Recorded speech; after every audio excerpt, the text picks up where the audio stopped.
The wind knifed through him, a cruel blade of cold that seemed to steal warmth from his very bones. The wall loomed behind him, a monolith of ancient ice, as if the gods themselves had thrust a frozen spear into the earth. He stood upon the battlements, leaning forward just enough to let the savage gusts batter his face. Below, the courtyard lay quiet save for the soft shuffling of black-clad figures trudging to their duties. The long night's watch had begun hours ago, and dawn felt distant, nothing but a hopeful wish. Yet Sandor Clegane did not pray for the sun. He only stood, breathing in the chill, letting his mind wander back to roads coated in dust and flecked with blood. He wore the black now. Not gracefully, never that. The stiff wool itched at his neck, making his scar tissue twitch with the memory of flames. His broad shoulders stretched the cloak near to its limits, and each shift of the cloth reminded him that there was no turning back. By some strange turn of the wheel, he had been named Lord Commander of this hodgepodge band of exiles and sinners. He recalled the uproar in the common hall when his name was spoken, the faces of the brothers, some pale, some skeptical, some grudgingly relieved. It had not been unanimous. The crows were slow to trust a dog. But times had changed since the war, and the old ways had been shattered enough that a man with a half-burnt face and a vicious mouth could be commander. He turned from the battlements and descended the crude stairs made from chipped black stone. His knee ached. A lifetime of battle had chiseled away his ease of movement. He grimaced at the dull throb, reminding himself of how many times he had lain bleeding on some battlefield or in some stable yard. But at least this was pain he understood. The new burdens churning in his mind were something else entirely. Duty, honor, Darabsal, protecting those who would never love him. He had rarely thought about honor, not until fate had led him here. At the bottom of the stairs, the courtyard opened up before him. The walls of Castle Black were plain, stoic. Patches of trodden snow crunched underfoot. A few brothers sparred in the yard, their wooden training swords clattering. He eyed them with that narrow glare he'd given boys with sticks in many places. Maybe a lifetime ago, he would have barked at them for their sloppy stances, for the timid arcs of their practiced swings. Now, as Lord Commander, he need only give a single word or a glance to shape them up. But he was never the sort to deliver polite instruction. He told them all to fight as if a bear or a wildling would tear out their throats. One either learned quickly from him, or not at all. He paused. A swirl of wind caught at the corner of his cloak, flapping it around his legs. Even after many moons at the wall, the cold still pressed him from all sides. He headed toward the largest door leading into the common hall. He had a meeting arranged with Maester Ronald, a mouse of a man with ink-stained fingers, eyes that always seemed too kind for the gloom here. The man was soft-spoken, prone to reciting historical texts at the slightest provocation. Sandor found him tedious at times, but recognized that the Night's Watch needed every scrap of knowledge it could muster. The threats beyond the wall were no longer the realm of old tales. They had faced them. They had faced far too much and survived by some measure of luck and defiance. A pair of black brothers moved aside as Sandor entered. He nodded curtly. The great hall was smoky from the newly stoked fires. It smelled of old mutton, stale beer, and damp wool. The benches were half empty, a few men hunching over bowls of thin stew. They did not greet him with cheers, but a subdued acceptance. As always, he was the shadow on the horizon, the presence that commanded without ceremony. He scanned their faces, gauging them. Some hardened, some too young to have seen real war. They would see plenty in time, though. That was inevitable. He found Maester Ronald near the dais, leafing through a thick tome by the flickering light of a torch. The Maester was a wiry old crow with a permanent stoop to his shoulders. His hair, what was left of it, clung in a ring around his temples, and his chain of office glimmered with links of brass and silver. When he noticed Sandor's approach, Ronald set the book aside and bowed his head gently. Sandor's burnt skin tightened at the gesture. He still hadn't adjusted to the reverence. "Lord Commander," Ronald said, "I have the reports from Eastwatch and the Shadow Tower. Both speak of heightened wildling movement." Sandor grunted, folding his arms over his chest. "Tell me something new, old man. They're always stirring, either starving or raiding or running from something worse." The maester nodded. Aye, but the tone of these letters is different. Scouts speak of entire bands migrating, tribes forging alliances that have never existed. Something seems to be driving them together. Sandor let out a soft, humorless laugh. We know what's out there. We've seen the corpses walk. Maybe the idea of a shared enemy has them thinking peace is better than war. The crows aren't the only ones with that notion. He spat to the side. But don't expect me to believe they all want to hold hands and skip around the fire. Ronald's lips twitched with faint amusement, though he was too well-mannered to fully grin at the commander's crassness. He clasped his hands in front of him, letting the quiet hush of the hall fill the gap in conversation for a moment. I do think we should intensify patrols, perhaps send a fresh batch of ravens to the lords south of the neck. Reminders of the foes we face. Oh, reminders, Sandor repeated with a grunt. I've had enough dealing with lords who stuff their ears with cotton and prefer to see me as some monstrous dog. But fine, send your damned ravens. I'll sign what needs signing. Ronald inclined his head. And if I may, there is another matter. We've new recruits arriving soon, transferred here from the war-ravaged lands west of the Trident. They're all men the realm would rather forget. Murderers, thieves. But a few might have skill with a bow or an axe. We'll want to arrange for them to train under the more competent among us. Banan? Hey, we'll see how they handle the cold. If they step out of line, they'll find out quickly that the knights are the least of their worries. Sandor glowered, but there was a spark in his single good eye. Even after all this time, he relished the notion of forging killers into something that might protect the realm, though he kept that thought to himself. He wasn't comfortable with the warmth behind it. With that, he turned on his heel and walked away, cloak swishing. The men at the tables went back to their hushed conversations, lulled by the rhythmic click of Ronald's chain as the maester followed Sandor for a few steps, before drifting off to tend to other tasks. Sandor took the side exit, heading along a corridor lined with torches. The flicker of flames against the stone unsettled him as it always did, and his breath grew tight. He forced himself to ignore the flutter of old fear, reminding himself that he had chosen a path forward. The nightmares had tried to claim him time and time again, but the cold here offered a strange comfort. At least the wind wasn't made of fire. He crossed into the yard again and surveyed the men training with more care. They needed discipline, and if he didn't drill it into them, who would? He might be Lord Commander, but that didn't mean he was beyond barking orders in the mud. At the far side of the yard, Sir Warwick, a seasoned ranger with silver at his temples, was putting a handful of new recruits through forms. One of the new recruits, a lanky youth who couldn't have been more than 16, flinched with every clash of his practiced sword against his opponents. Sandor curled a lip. The boy's feet were all wrong, splayed out like a duck's. He strode toward them, boots crunching with each step. The men caught sight of him. Warwick nodded, stepping aside. Sandor stood before the boy, who looked up at him wide-eyed. That face was too young, too smooth for this place. But they all came to the wall for one reason or another. Hold your weapon, Sandor said in a low rasp. Show me. The boy's voice trembled. Yes, my lord. Like this. Sandor eyed the grip.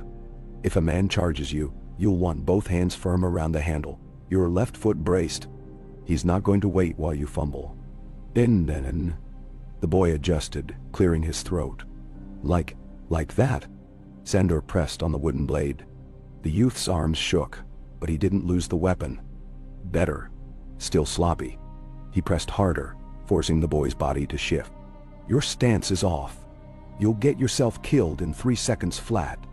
Don't fight like a fancy knight with a name half a mile long. Fight to survive, or the ground'll be drinking your blood. The boy nodded so quickly it might have rattled his brain. Sandor straightened, turning his attention to the pair next to them. A broad man who looked older, but new to the watch all the same. He had the posture of someone who'd done heavy labor, possibly a farmer or a small-time soldier. You! Sandor barked, jabbing a thick finger at him. Show me what you've got. The man stepped forward, gave a curt nod. He hefted a practice sword with a sureness that suggested he'd done this before. They squared up, and Sandor flicked his wrist, signaling the man to strike. He did, launching a quick overhead blow. Sandor blocked easily, the wooden swords cracking together. But there was force behind it. The man might have the beginnings of real skill. A flurry of thrusts followed, each one lacking refinement, but carrying honest power. Sandor parried them without expression, only the subtlest grunt leaving his throat. He retaliated with a quick blow to the man's side, tapping him with enough force to bruise. The man grimaced but kept his footing. Sandor stepped back, lowering his practiced sword. "You're slow on the backswing, but you've got something. Practice will sharpen that." He flicked his gaze at the wide-eyed boy. "Watch him," he told the boy. "He might teach you what it means to hold your ground." He tossed the wooden sword to the ground and turned away, letting Sir Warwick take over. That was enough meddling for the moment. He had bigger concerns. The back of his neck still prickled with an uneasy sense that something out there on the frosted plains was stirring. He had felt such dread before, in the hours before men died, in the hush that preceded chaos. He could not shake the feeling that all their watchfulness was not enough. He trudged toward his quarters, a small tower room near the top of a stone staircase. Lord Commander's privilege, they called it, though it was hardly more than a closet with a decent fireplace. Still, it was better than straw mats in a communal bunk. Outside the wooden door he paused. He could hear soft footsteps beyond. Someone was inside, moving about. He pressed his hand to the door, ready to fling it open. When he stepped through, he found Pip's sister there. Her name was Elise, if he recalled correctly, and she was tidying the chamber. Not a common sight, given that few women took the black, but this one had arrived with a handful of refugees, and insisted on doing her share of duties while her brother served as a steward. She gave a start at Sandor's abrupt entrance, nearly dropping the rag she held. "Lord Commander, apologies. I was just cleaning the hearth. I meant no intrusion." Sandor released a breath, inclining his head. He still wasn't used to having servants or attendants. "Do what you must." She nodded and returned to her work, sweeping ash into a bucket. Sandor stepped past her to stand before the small desk that held scattered parchments, quills, and a battered inkwell. The desk was too short for his massive frame, so he usually stooped over it like a bear rummaging for honey. He glanced down at the rough scrawl of a letter he'd been composing for days. The flowery words didn't come easily. The realm demanded courtesy and form, while he wanted only to speak plainly. He wondered for the 100th time if some well-placed threat might be more effective than pleas for assistance. But no. The Night's Watch had to maintain neutrality. They served the realm, not one house or another. That was the vow. He sank onto the small stool, ignoring how it creaked under his weight. Elise finished sweeping and quietly slipped out. He sat in silence, the crackle of the fire the only sound in the room. His mind drifted to the past.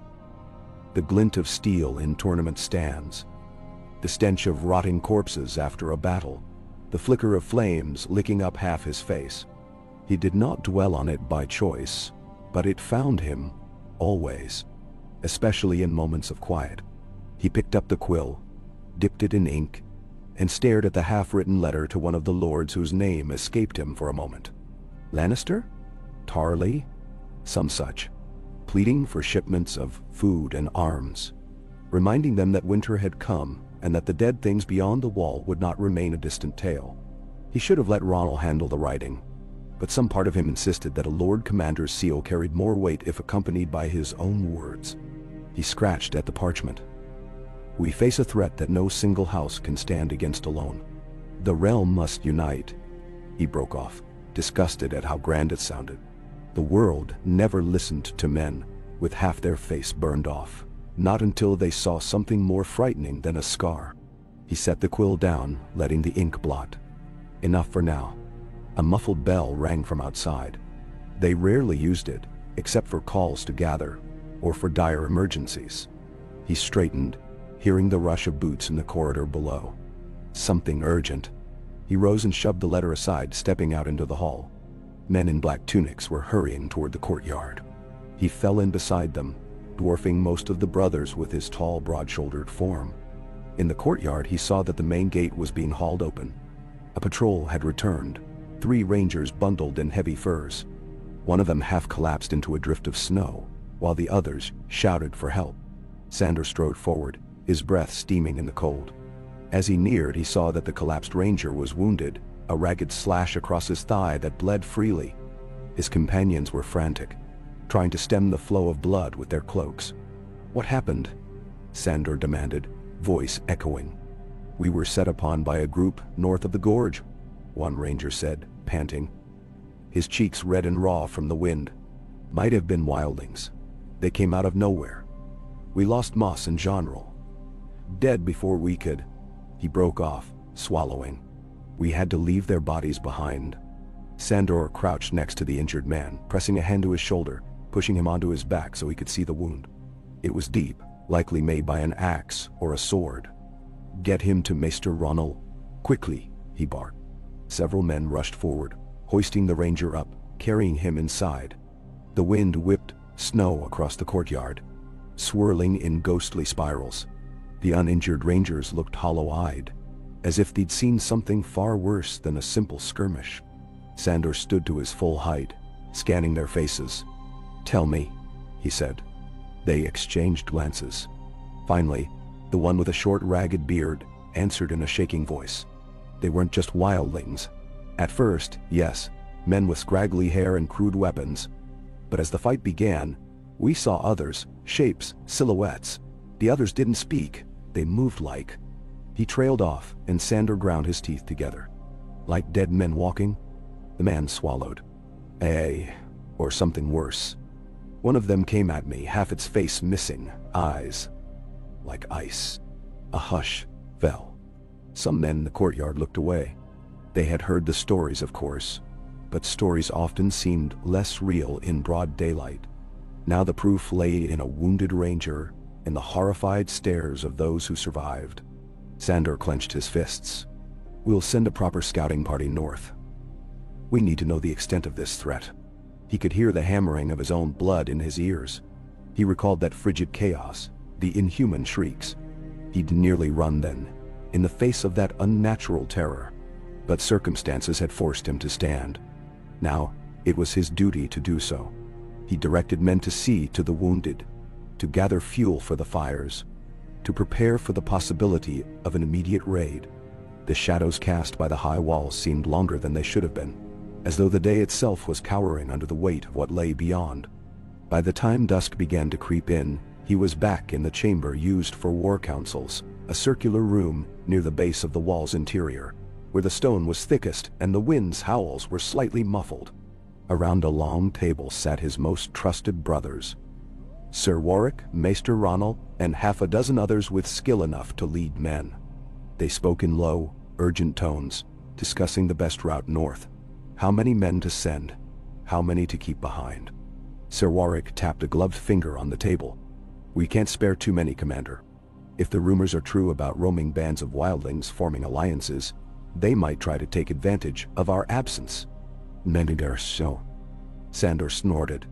"I don't plan on marching our entire force out there. A small, swift group. Scouts, rangers who know the terrain. We're not going to pick a fight with them, just see if they've set up camp somewhere. But we need to be prepared.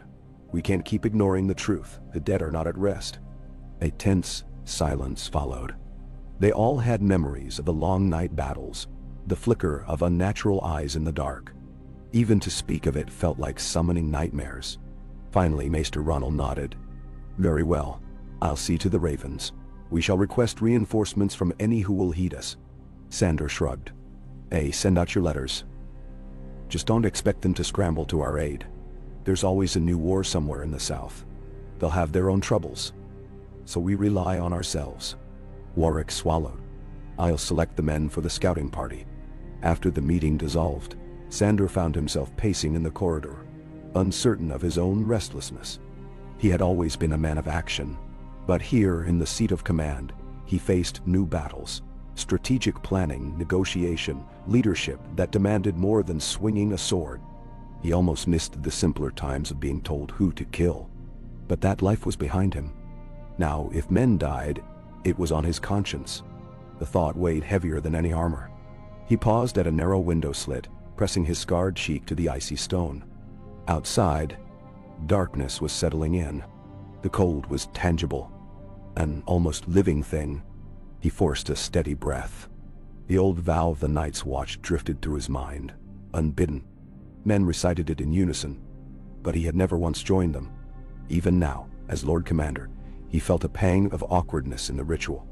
But the words had meaning, especially on a night like this. I am the sword in the darkness. I am the watcher on the walls. What a pair of lines for a man who had done so much to avoid responsibility in his past. For years he had lived like a dog off the leash, snarling at those who tried to make him kneel.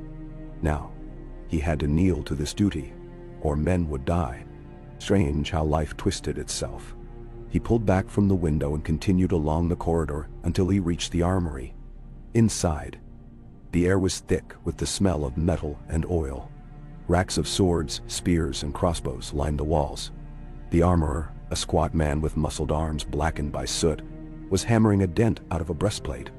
He glanced up at Sandor's entrance, gave a respectful nod, then resumed his work, sparks flying as the hammer struck. Sandor ran a hand over the hilt of an old longsword hanging on the nearest rack. He remembered forging steel back when he was just a boy, learning how a blade could be shaped and bent without breaking. Everything had a limit, though. Eventually, every piece of steel snapped if bent too far. His eyes drifted to a greatsword with a battered hilt. It had belonged to a brother who died fighting the others. The black metal shimmered strangely in the torchlight, as if longing for more battle. He thought of the men who'd be venturing north tomorrow. Good men, or as good as one could expect from criminals and exiles. He would have to choose a leader for them who was calm under pressure. Warwick would recommend one of the seasoned rangers, or maybe Warwick would lead the mission himself. That was acceptable. Sandor trusted him, at least more than most. As the hammer blows rang out behind him, he felt an almost physical need to be out there himself, leading the men, facing the threat head-on. Yet he was supposed to remain at Castle Black. A Lord Commander couldn't just charge off on every expedition. His duty was to oversee the entire watch, to keep the gates secure, to coordinate resources.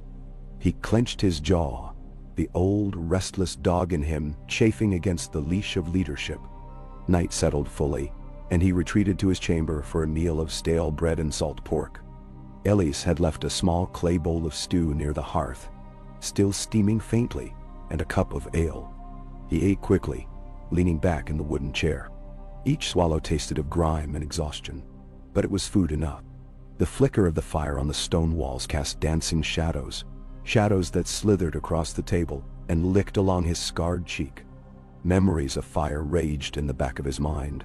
He squeezed his eyes shut, willing the images away, his brother's hand on the back of his head, pressing him toward the coals, the smell of flesh scorching. He forced himself to breathe. The cold air helped. His mind shifted to the coming days. They would need to redouble their watch on all sides.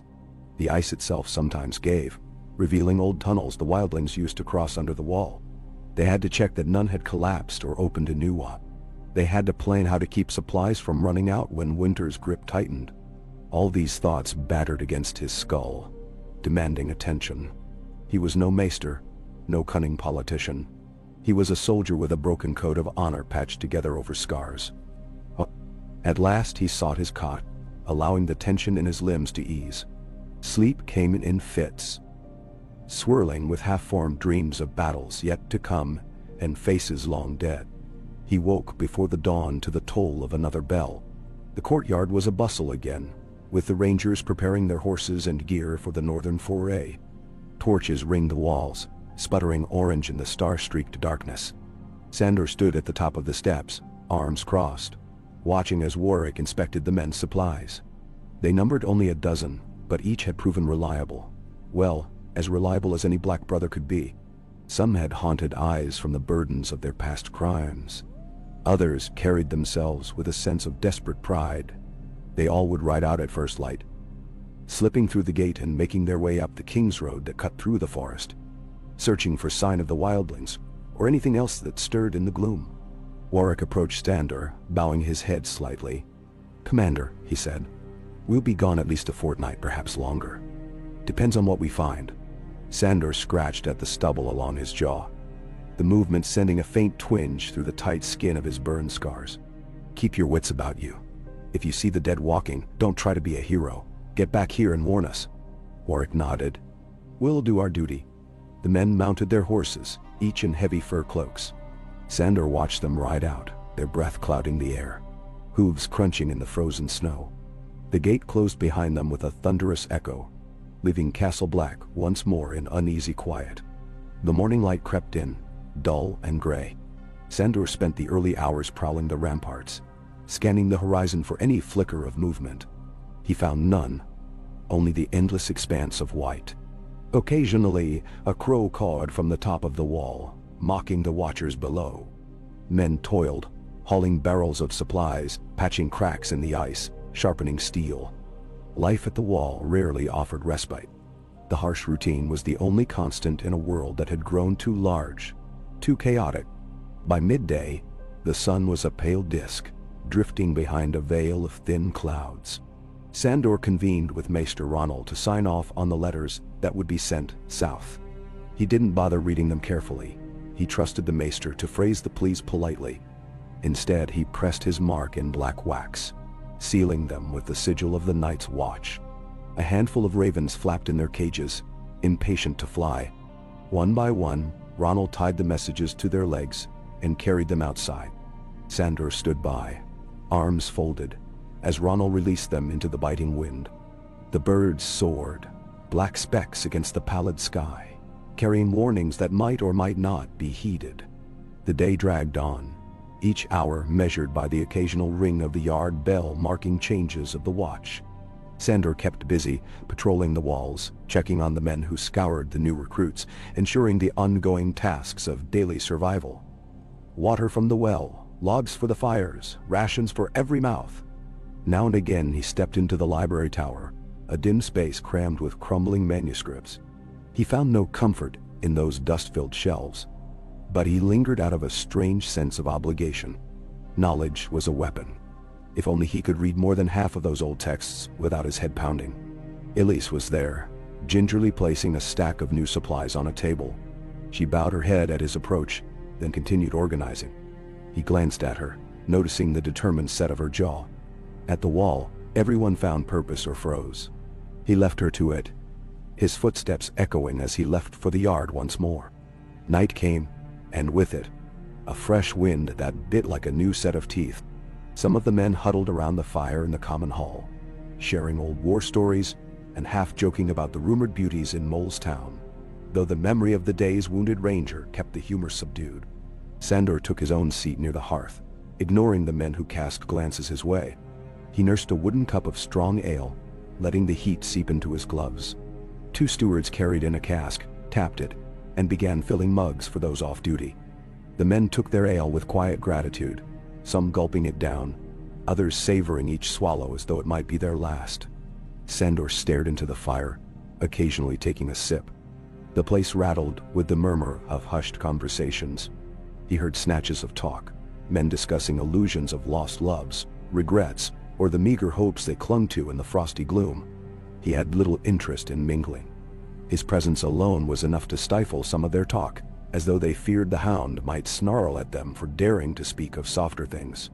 Eventually, he retired to his tower room, letting the warmth of the ale carry him into a cautious dote. His dreams were a swirl of confusion, blades of ice and hollows where eyes should be, the echo of screams stolen by the wind. Then, a roar of fire, always the fire. He jerked awake at some hour past midnight, covered in sweat despite the chill in the air. He cursed under his breath, wiping the sheen from his brow. The coals in the hearth had dimmed to a dull glow. He rose and paced, restless again.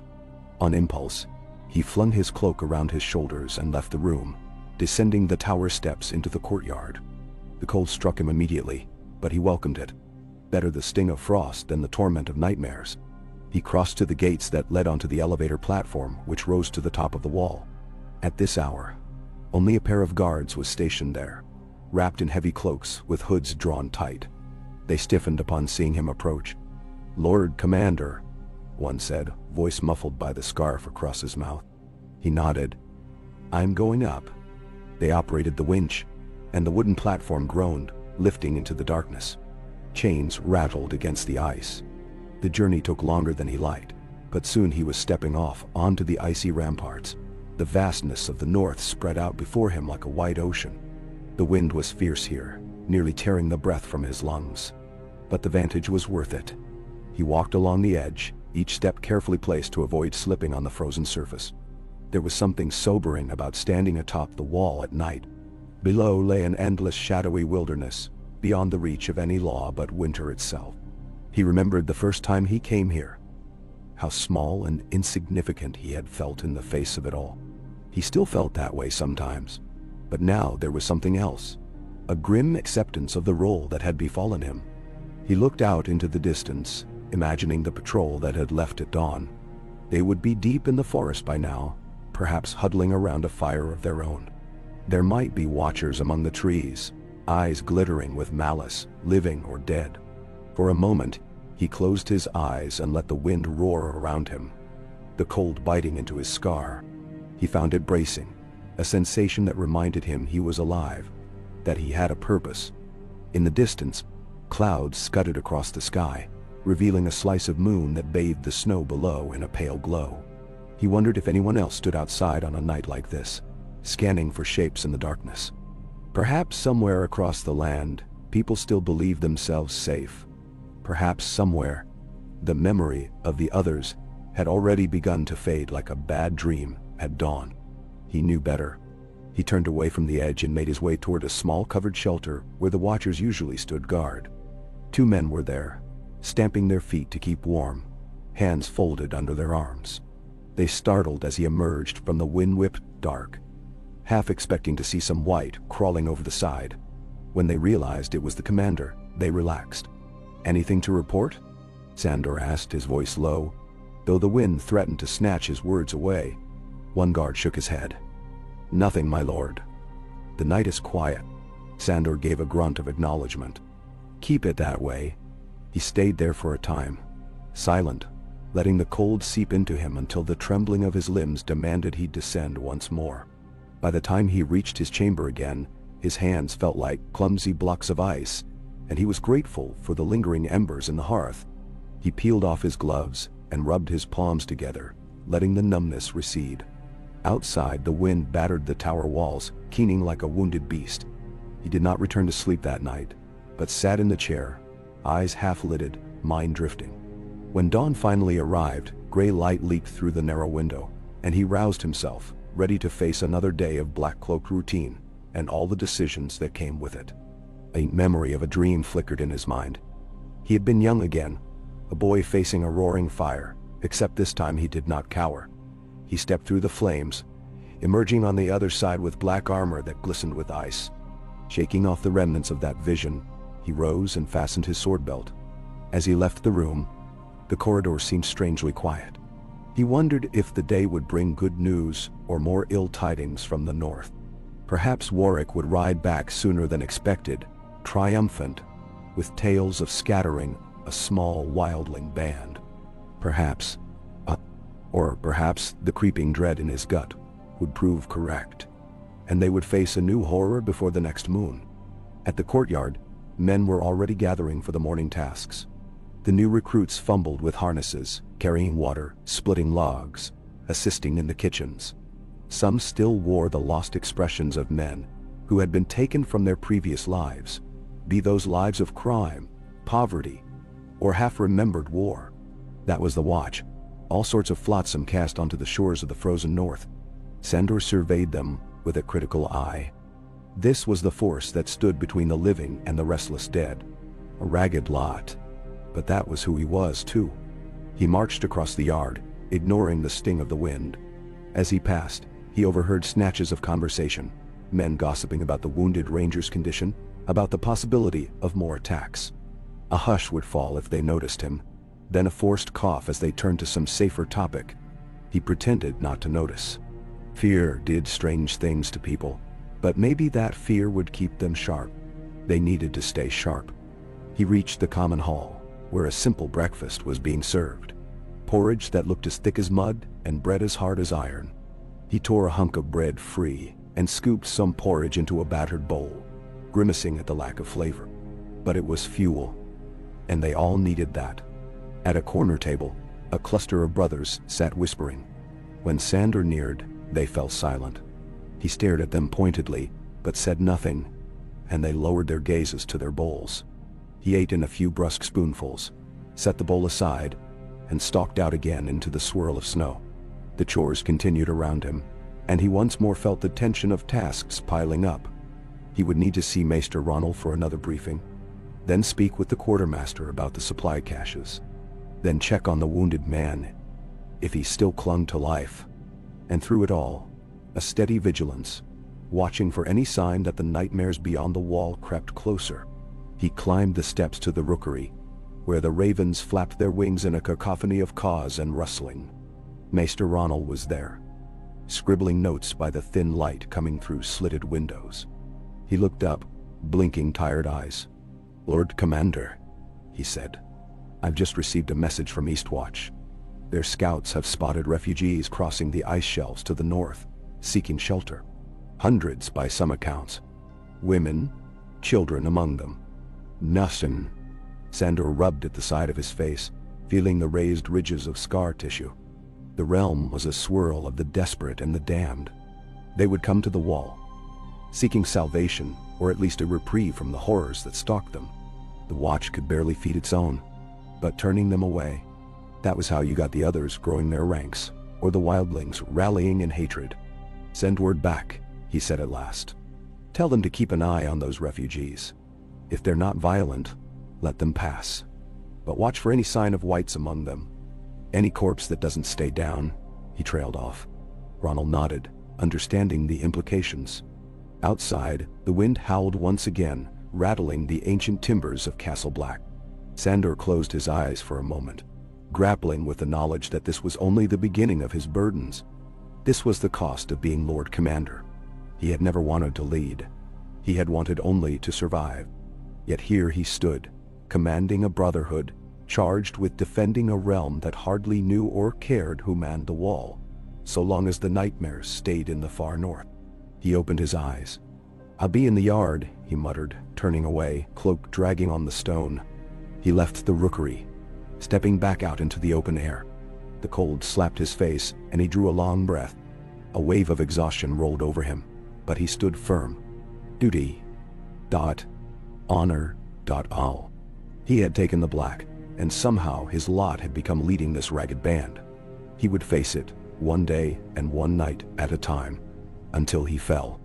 That was the vow, as far as he understood it.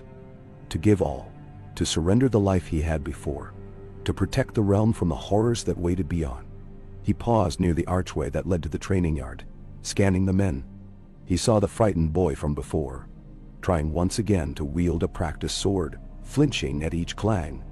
He saw the broad-shouldered man who had given him that honest fight with the wooden blade.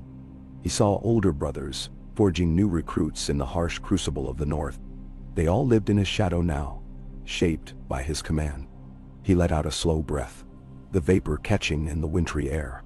Beneath him, the ground felt solid. Yet the swirling wind and the vast emptiness beyond the wall made the world tremble. He wondered at how fate had brought him here, to stand guard in the cold, after spending his early years in the heat of the Lannisters' keep. In the fires of war, the difference was night and day, but the purpose was the same: hold back the darkness or die trying. He took one more moment to collect himself. Then, with purposeful strides, he moved among his brothers, offering curt orders, the occasional grunt of acknowledgement. If this was to be his life, if the gods had decreed that Sandor Clegane would wear the mantle of the Night's Watch, then he would bear it in the only way he knew, with iron discipline and a fury that matched any winter gale. The vow echoed in his mind once more. He did not speak it aloud. Still, it pulsed through every beat of his heart as he roamed the courtyard, each step a testament to the new destiny he shouldered. And if the day came that the wall was tested, when the dead things came in force, he would stand. He would snarl and bare steel, for that was all he had ever known. The hound might have barked at the cruelty of the world once, but now he was something else. A sentinel cloaked in black, bound by duty. Lord Commander Sandor Clegane, the sword in the darkness, the watcher on the walls. and though the wind carved into him, he stood unyielding, ready for whatever ice-cold horrors the night might bring. A.K. Sandor rose before first light the next morning, unsettled by a half-remembered nightmare in which frozen corpses lurched through the courtyard of Castle Black, their sightless eyes reflecting pale moonlight. He pressed his boots onto the cold floor and forced himself upright, letting the fleeting fragments of dreams slip away. He had too many real concerns to be lost in illusions. He splashed water on his face, the chill scouring the last of the night's haze from his mind, then pulled on his black cloak. The corridor outside his chamber was quiet, the torches guttering in iron sconces. He strode along the stone floor toward the steps that led to the yard, pausing to exchange a few words with a guard who looked half frozen. The guard merely shook his head, reporting nothing new overnight. Some small measure of relief flickered in Sandor's chest. No news usually meant no crisis, for now. Stepping into the open air, he felt the fresh sting of the cold on his cheeks, the old scars tightening across half his face. The sky was still dark, tinged a faint blue at the horizon, where dawn would break. He took a moment to survey the yard. Several stable hands were starting their chores. A few crows circled overhead, black shapes gliding against the coming light. Atop the wall, he heard the faint creak of ropes as the watchman checked the gates. He let out a slow breath, visible in the frigid air. Part of him wanted to climb to the top of the wall again and look north, half hoping to see movement, some sign that Warwick's scouting party returned. But it had been just a day, too soon for them to ride back. Instead, he forced himself into the routine, striding toward the training yard to see how the new recruits were faring. He found Sir Warwick's substitute, Tarman, a stocky brother with a coarse beard, supervising half a dozen recruits going through sword drills. The dawn light cast long shadows across the packed snow. Tarman was bellowing instructions, half of which were drowned by the clatter of wooden swords. Upon spotting Sandor's approach, Tarman gave a curt nod. Sandor eyed the recruits. The tall boy who'd been so timid before was still in the group, wrestling with a practice sword almost as long as he was. A few others were older, sullen-faced, with eyes that spoke of crimes and regrets left behind. They all stiffened at Sandor's presence, missing steps in their drill. Tarman snapped, "Eyes on your forms, you sorry lot. Don't stop just because the commander's watching." "Ninan." Sandor said nothing, folding his arms across his broad chest. The recruits resumed, albeit nervously. He watched them stumble through a series of strikes, parries, overhead cuts. Most of it was sloppy, but that was to be expected. Each day they might improve a fraction, and in the watch, even tiny increments of skill could mean the difference between living or becoming meat for the ravens. After a few moments, Sandor spoke in a low rasp. "You there." He indicated the tall boy with a tilt of his head. "Your swing's too wide. Hold your arms closer, or you'll leave yourself open from the side." "Gotten day." The boy flushed, adjusting his stance. "Yes, my lord," he mumbled, voice cracking.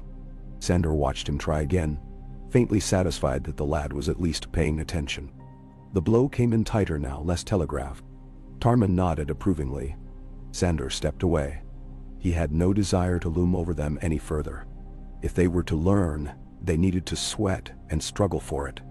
He crossed the courtyard, his boots leaving firm impressions in the snow. At the arch leading toward the armory, he paused to greet a few brothers returning from the stables. They had led a caravan of mules beyond the gates the day before, helping to secure a fresh supply of lumber from a nearby outpost. One of them, a wiry man named Pate, reported that the outpost was short on iron but had offered dried fish in trade. Sandor grunted. "We can't eat iron anyway, but we'll need steel for weapons soon. We'll ask Eastwatch to spare some, or see if any shipments come up from White Harbor." He knew that supply lines were tenuous at best. The South had grown weary of war, and the further you went from the wall, the less men cared about nightmares at the northern edge of the world. He left them and headed indoors, the warmth of the castle interior hitting him in a rush. The corridor torches had been replenished, lending a faint glow to the damp stone walls. He followed the passage toward the infirmary, a small suite of rooms where Maester Ronald tended to the sick and injured. Sandor wanted to check on the wounded ranger who had staggered in the previous day. He found the door ajar and could hear quiet murmuring inside. When he entered, he saw the ranger propped up on a cot, his thigh heavily bandaged. The man's face was drawn, the hollows under his eyes stark. Maester Ronald was at his bedside, pressing a clay cup into his hands. The maester glanced over his shoulder, gave Sandor a respectful nod, then turned back to the ranger. "How fares the leg?" Sandor asked. The question came out gruff, but that was his nature. He was no nursemaid, yet he needed his men able to stand. The ranger winced. "Hurts like hell, my lord, but the maester says I'll keep it, as long as the wound doesn't fester." Sandor's gaze drifted over the sweaty pallor of the man's face. Fever glimmered in his eyes. "Drink what he gives you," he said. "It'll keep you from losing the limb." The ranger nodded shakily. I saw them," he whispered, voice low as if afraid the shadows might overhear. Eyes like ice, skin pale as bone. They were real. Sandor felt an instinctive tightening in his chest. He had memories of that same horror. He would not belittle the man's fear. Instead, he said quietly, "They're real. But you fought back. Focus on healing. We'll need you again if more of them come." The ranger's throat bobbed as he swallowed. "I won't forget what I saw." Sandor almost said, "None of us will." But instead he gave the man a short nod and turned away, leaving Maester Ronald to his work. Out in the corridor, his footsteps felt heavier. He could not push aside the certainty that this was a warning. With Warwick's scouting party gone, tension twined through Sandor like a serpent. If there were more sightings, more corpses walking, how long before an army of them descended on the wall? He headed toward the common hall, hoping a cup of hot broth might settle his nerves. The place was busy with black brothers taking a quick breakfast. Salted meat, bread that was already staling, and weak ale. The smell of fried onions clung to the smoky air. He wove between the long wooden tables, nodding at some of the men, ignoring others. He settled at a corner bench and motioned for the steward on duty to bring him something edible. The steward, a lanky youth with fresh scars from frostbite on his ears, brought a steaming bowl. "Pardon, my lord, it's thin, but it's hot." Sandor wrapped his hands around it, letting the warmth soak into his gloves. The stew was watery, but he took a few mouthfuls. He caught snatches of conversation drifting across the hall. Heard they found more bodies, half-eaten by wolves. The wildlings might be planning a raid. We're low on oil for the lanterns. The same old concerns, swirling in rumor and dread. Eventually he finished his bowl, set it aside, and left the hall. More tasks awaited. The day stretched long as he moved from one responsibility to the next. He assigned a group to clear the ice buildup around the eastern tower steps, posted an additional watchman at the rear gate, and listened to a heated dispute between two recruits who both claimed the same battered chainmail. He put a swift end to that argument by informing them that if they broke the peace in Castle Black, he'd have them share the suit and the blame until they learned to get along. Neither man dared protest. Hours slipped past. He found himself in the courtyard again, overseeing a training session with archers. A line of men stood at straw targets, drawing bows in the biting wind. Their arrows thudded into the targets, some missing entirely and lodging in the wooden fence beyond. Sandor corrected a few stances, showing them how to brace against the chill that made arms tremble. Between demonstrations, he felt the old ache in his knee, worsened by the cold. But he gritted his teeth. The vow he carried would not allow him to rest on excuses. Suddenly, a sharp call echoed from the top of the wall, the horn blast. Once, then twice. Sandor's head jerked up. The first sound usually signaled returning rangers, but the second could mean wildlings. Or worse.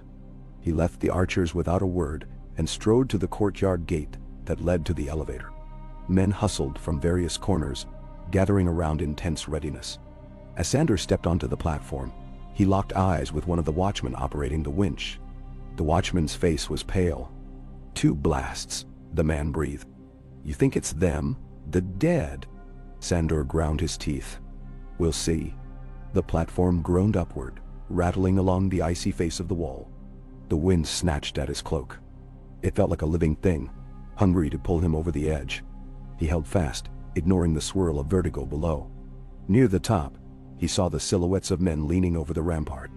The horn blasts had ceased, replaced by urgent chatter.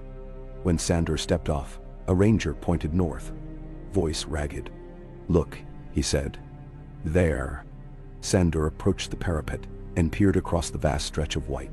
At first, he saw only ridges of snow and distant outcroppings of ice. Then, movement. Small black shapes trudging southward. It was too far to make out details, but they were definitely not a mere handful. The line stretched, perhaps a dozen figures or more. Another ranger gripped Sandor's shoulder. "I counted near 30, he said. "They're not moving in formation. Seems more like scattered travelers. Could be wildlings. Could be refugees." Sandor squinted against the glare. "They're not attacking," he muttered. "They're barely upright. Some might be limping." He felt a flicker of relief that it wasn't an immediate threat. No charging hordes of the undead. Still, caution was warranted. "They're on foot. No horses. Moving slow," the ranger confirmed. Sandor glanced behind him at the men. "Send a group out the gates to meet them. Rangers, not a raiding party. If they're refugees, we'll bring them in. If they're armed wildlings, we'll see how many are actually a threat." A watchman nodded, repeating the order. Men scrambled to organize below. Sandor lingered a moment, watching the line of figures inch closer. He felt a strange twinge of foreboding. Every time more souls appeared from the north, it meant more mouths to feed, more burdens to shoulder. Yet turning them away meant leaving them to freeze or fall prey to the others. The oath-bound choice was clear, but it still weighed on him like a millstone. He descended on the elevator once again, ignoring the whip of the wind.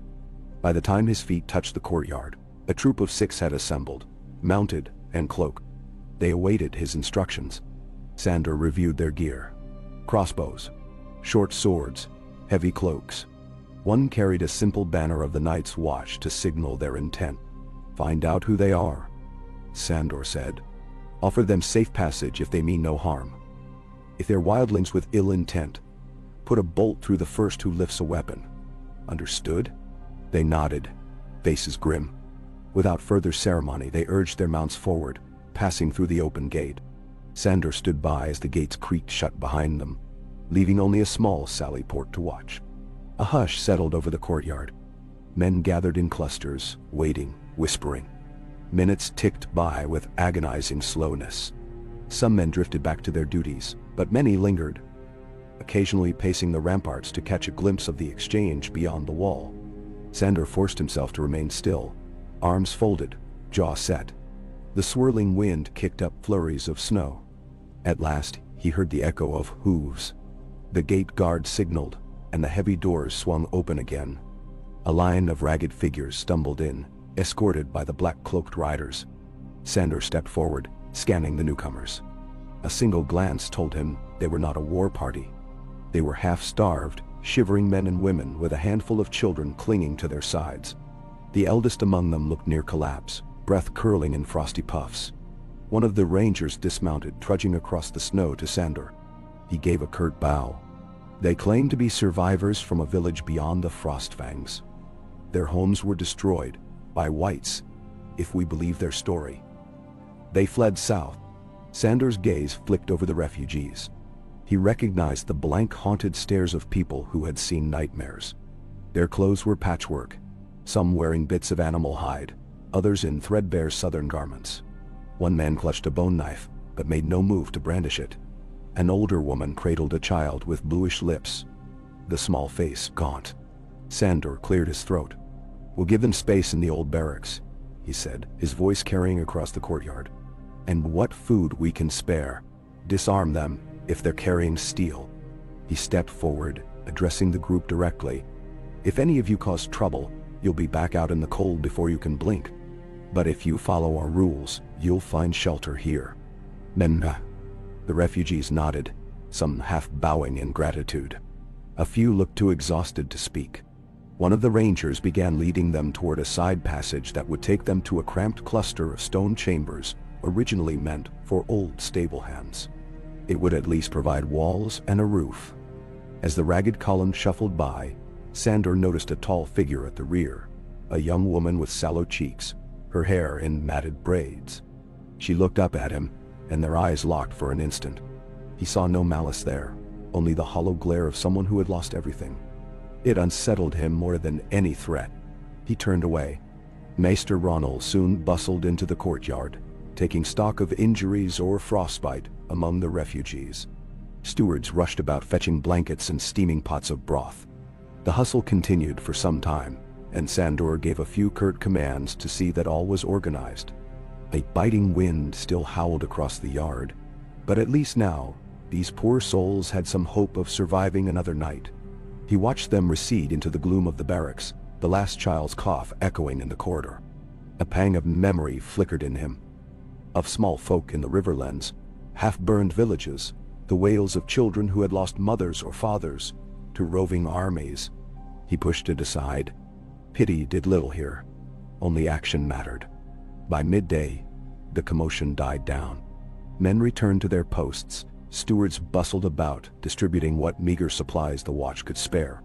Sandor lingered near the gate, standing at one of the lower ramparts, gazing out across the frozen land. Warwick's scouting party remained at the forefront of his thoughts. He wondered if they might stumble upon even more desperate refugees, or if they would come face to face with a greater horror. He flexed his hands, wishing for news, wishing for something he could fight, instead of these silent, creeping fears. He spent the afternoon seeing to the tasks at hand, double-checking the inventory of oil and firewood, speaking with Tarman about training schedules, and instructing the blacksmith to salvage any scraps of metal from old horse tacked to shape arrowheads. He felt the hours slip by in a haze of worry, the tension like a coiled spring in his chest. Finally, the sun sank, bleeding color across the sky, until the horizon glowed orange and pink. Torches were lit, braziers fired up. Castle Black's courtyard glimmered with flickering light against the mounting darkness. Sandor stopped by the kitchens, accepting a thick bowl of stew that smelled marginally better than the morning's fare. He found a quiet place against the wall to eat, listening with half an ear to the murmured talk of nearby men. One steward whispered to another, "I heard the refugees mention an army of the dead, swarming their village at night. They said they saw corpses, some with rotted faces, attacking without mercy. Even women and children came back as whites." His companion shuddered. "Could be tall tales, but I doubt it. Not with all that's happened." Sandor's stomach churned. The stew suddenly tasted bland, an afterthought. If that many whites roamed the wilds, it would only be a matter of time before they massed. He forced down another spoonful, set the bowl aside, and pushed himself upright. He strode away without comment, ignoring the hush that followed his passing. Let them speculate. He had his own fears to wrestle with. Darkness cloaked the courtyard in full. The wind picked up again, a ceaseless moan through the gaps in stone. Men on the ramparts kept a vigilant watch, their silhouettes dark against the moonlit sky. In the shadows below, the new refugees huddled in their makeshift quarters, no doubt shivering in their thin blankets. Sandor prowled the yard, stopping to speak with the guards posted at each corner, ensuring no one was left unprotected. The watchers nodded, offering what comfort they could that all was quiet. At length, he returned to his chamber, though he felt little desire for sleep.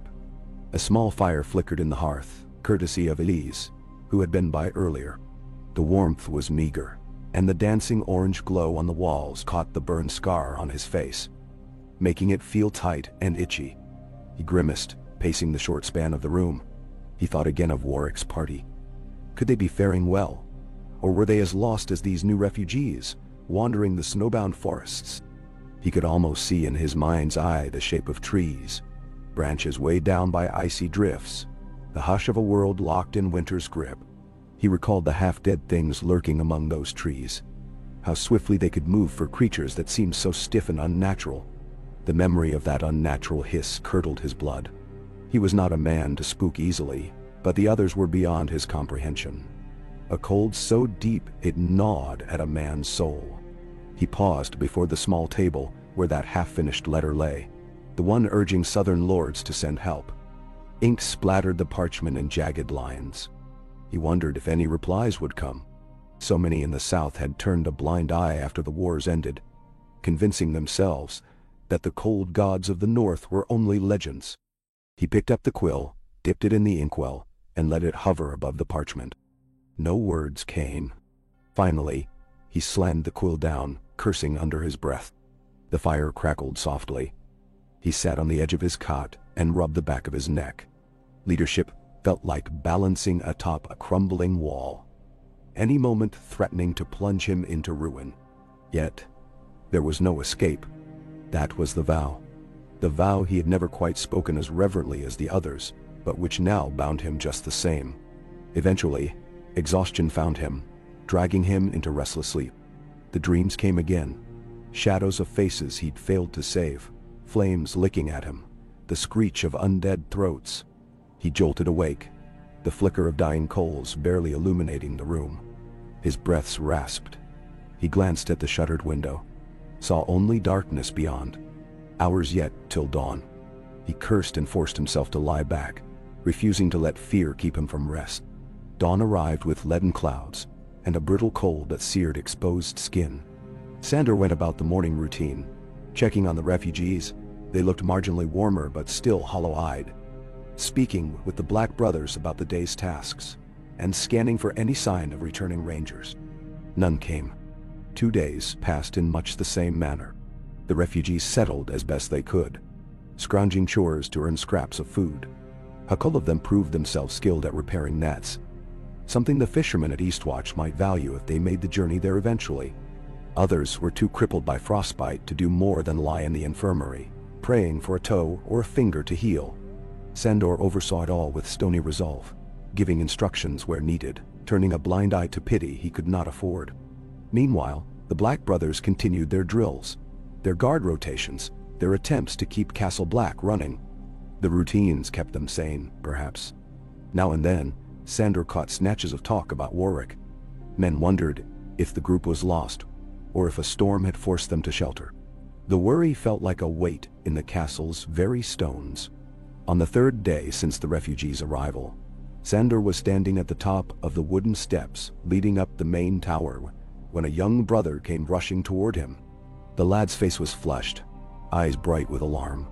"Lord Commander, there's a pair of riders approaching from the north." Adrenaline spiked. 2 riders? Was that all that remained of Warwick's dozen? "Are they ours?" The youth nodded. "They wear black cloaks, but they're riding hard and look hurt maybe." Sandor wasted no time. He clambered down the steps, ignoring the ache in his knee. Men in the courtyard had already begun gathering. The gate was in the process of being opened by brawny brothers hauling on the chains. The ironbound wood creaked apart, letting in a blast of colder air. Through the swirling snow, 2 silhouettes on horseback appeared. Their mounts were lathered with sweat, eyes rolling in distress, nostrils flaring. As soon as the riders passed the threshold, one nearly toppled from the saddle, caught by a cluster of men who rushed forward. The other rider pulled back on the reins and slid off, staggering, cloak crusted with ice. Sandor approached quickly, his gaze darting from one exhausted figure to the next. He recognized the second rider as Torgen, a ranger with a salt and pepper beard. Torgen leaned heavily on another brother's arm, his breathing ragged. "Commander," he managed, voice crackling. "Gods, There was. The first rider was young Bren, who had joined the watch 2 years back for horse thievery. Bren was unconscious or near enough, face waxen. His gloved hands were stiff, one foot dyed red with blood that had frozen to his boot. Sandor barked, "Get them to Maester Ronald now." Hands lifted Bren carefully, carrying him inside. Sandor gripped Torgen's arm. "What happened? Where's Warwick?" Torgen's eyes glistened with horror. "We found a small wildling camp, empty, except for bodies. They'd been torn apart. Couldn't tell if it was wolves or..." He swallowed convulsively. "We found footprints that led us deeper into the woods. Warwick insisted we follow. Next thing, they came out of the shadows. Whites, Commander. More than I've ever seen. We tried to fight. Couldn't hold them off. They dragged some of our men away. Others..." He trailed off, expression bleak. "We fled, me and Bren. He took a wound to the leg, and the cold did the rest." Sandor felt a cold deeper than winter settle in his gut. How many men still out there? Torgen shook his head. I don't know. We got separated. Warwick was alive last I saw. He was holding off a big one. Fought like a demon. I don't know if he made it. The whites had no end. We had to run. He sagged, and Sandor caught him by the shoulders, hooking an arm around the ranger. You did what you had to. Now let's get you to the infirmary. No. He helped Torgen inside, where Maester Ronald's assistants hurried to provide warmth and salves for frostbite. Torgen sank onto a cot, muttering about the eyes of the dead, how they shone with a ghastly blue light. Sandor stood by for a moment, absorbing the blow of this news. Then he stepped out into the corridor. He clenched his fists so tightly his knuckles popped. Warwick and the rest might be dead, or they might be pinned somewhere in the forest, days north. Could be wounded, fighting for their lives. A rescue mission? Risky. The watch was spread thin. But could he leave them to rot? His jaw tightened. Duty demanded an attempt. He strode with heavy purpose to the common hall, where he found a handful of senior brothers. Tarman, the armory steward, and a few others. He gathered them around a table, ignoring the curious stares from recruits and stewards who lurked nearby. Warwick's party is scattered, Sandor said, voice tight. 2 men returned, half frozen, saying they were overrun by whites in the forest. The others might be dead, or might still be out there. I won't leave them, if there's a chance they're breathing. But we can't send a large force north without stripping the wall's defenses. We need a small, fast group, maybe 8 men. Volunteers, only. Nocturne. Tarman's face paled slightly, but he swallowed and nodded. I'll go. I will too, said Ed, a veteran who usually manned the west parapets. Warwick trained me when I first came here. Sandor surveyed them with a grim gaze, letting silence weigh. We ride at dawn then, Tarman ventured quietly. Commander, maybe you should stay. If something happens to you. Sandor's face twisted with a snarl. Don't speak to me of that. Warwick's men are out there. They need a leader who can handle what they're facing. It won't be the first time I've stared down the dead, or cut them to pieces. His scarred skin tingled with the memory of that terror. But fear would not hold him back. Tarman nodded, eyes lowered.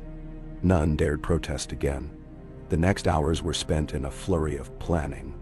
Sandor instructed the armorer to prepare dragonglass daggers. There weren't many left, but enough for a small party. Steel was nearly useless against the others. He also demanded fire-making supplies, torches, flint, oil. The men they chose would need every advantage. Night fell once more, and Sandor found no peace in the dark. He paced the courtyard beneath the moon's dull glow, listening to the whimper of the wind, letting the icy cold numb him until he felt almost nothing. At intervals he glanced north, imagining the shapes in the forest, hearing the silent screams of men fighting against an endless horde. He told himself he would not fail them. When the gray light of dawn came, he gathered the volunteers. Tarman, Ed, a pair of rangers named Moreland and Pikes, plus 4 younger men who claimed they had faced whites before. Each wore heavy furs and carried a dragonglass dagger alongside their usual weapons. Sandor himself packed a short-handled axe in addition to his longsword. He'd found that hacking was sometimes more reliable than a fine slice when dealing with unnatural foes. They mounted up at the gate, where a small crowd of black brothers watched in tense silence. Maester Ronald appeared, looking anxious. Commander, I pray you return safely. The watch cannot afford another great loss. Sandor nodded curtly, saying nothing of prayers. He glanced around at the men. We ride as far as the old outpost by the Milkwater, then we go on foot. Torgen mentioned that's where they encountered the whites. Keep your torches ready and your eyes open. I don't want any fool mistakes. They spurred their horses forward, and the gates opened to let them pass. A blast of frigid air struck them, and they vanished into the swirling white beyond the wall. The gate clanged shut behind them, the sound echoing like a distant gong. Sandor led the way, his cloak snapping around him. The breath of the horses rose in clouds that almost glowed in the morning light. Snow stretched as far as the eye could see. The landscape was eerily still, except for the wind's endless lament. Drifts piled high against broken stumps of old trees, and patches of ice slicked the path, forcing them to slow. Now and then, the men exchanged tense glances, scanning each hollow for signs of movement. They followed the old track Torgen had mentioned, winding through patches of sparse forest. The sun crept higher, hidden behind thick clouds, offering no warmth. Around midday, they halted to rest the horses by a frozen stream. The water beneath the ice gurgled softly, a strange sound in the otherwise muted world. As they watered the horses, Tarman muttered, "Feels like we're riding into the belly of the beast." Sandor stared at the frosted trees. "We are. Keep moving." They pressed on, urging the mounts through knee-deep snow in some places. A hush fell over the group, each man gripped by the possibility that something lay in wait among the trunks. Sandor felt the tension in his own muscles. The old dog in him wanted to snarl at the threat, but he had only the silence to growl at. By the time twilight approached, they reached the outpost Torgen had spoken of. A rough circle of sharpened logs forming a palisade, half buried under snow. Smoke no longer rose from inside. Sandor dismounted at the crude gate, pushing it open with a creak that shattered the stillness. The horses snorted, ears flaking. Inside, they found the remnants of a small encampment, a handful of huts, a central fire pit. Blood stained the ground in places, now turned black and icy. Torn bits of cloth fluttered in the wind. No corpses lay visible. Whatever had happened, the bodies were gone or hidden. One of the huts had partially collapsed, leaving a yawning hole in its roof. The men spread out cautiously, weapons drawn. Ed knelt by a patch of frozen footprints. Looks like a struggle. Then they dragged something, or someone, toward the trees. Sandor's jaw clenched. If these are the tracks Torgen mentioned, that means the whites might be close. Or they've moved on. He took a deep breath, scanning the horizon. The day was dying, the light fading into a bruised purple. He could feel the cold pressing in. A sign that night would bring a deeper freeze.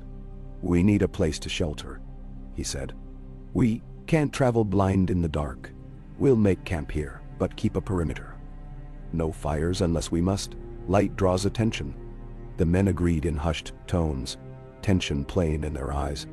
They selected the largest hut still intact, clearing debris and covering the hole in the roof with spare hides. The horses they tethered within the palisade, where they'd be somewhat sheltered from wind. Their breath fogged the air. Inside the makeshift shelter, darkness crept quickly. They lit a single hooded lantern, its glow feeble, but enough to see by. Sandor crouched by the entrance, glancing from man to man. Tarman and Ed sat near the center, checking their gear. The younger men hovered near the walls, restive, fiddling with their daggers or axes. Sandor pulled a chunk of jerked meat from his saddlebag, gnawing it without appetite. His mind churned. They would wait out the night here and resume the search at first light, following whatever tracks they could find. It was a desperate hope that any of Warwick's party might still be alive, but Sandor refused to give up. At the very least, he would see if there was any sign of them. Swords, belongings, something. Outside, the wind rattled the walls, occasionally howling through gaps in the logs. Ed rose, stepping out into the compound to stand guard, leaving Tarman behind. Sandor offered Tarman a piece of dried meat, which he accepted silently. An hour passed, then two. The men took shifts outside, scanning the darkness. No one spoke much. The gloom weighed heavy. Now and then, a distant sound made them tense, a crack of ice, a rustle of wind in dead branches. Each time they feared it might be the whites, creeping closer in the night. But nothing materialized. At last Tarman said, "Commander, try to rest. I'll keep watch." Sandor shook his head. "I've slept in worse places, but not with the dead roaming nearby." Still, he closed his eyes for a moment, leaning back against the cold timber.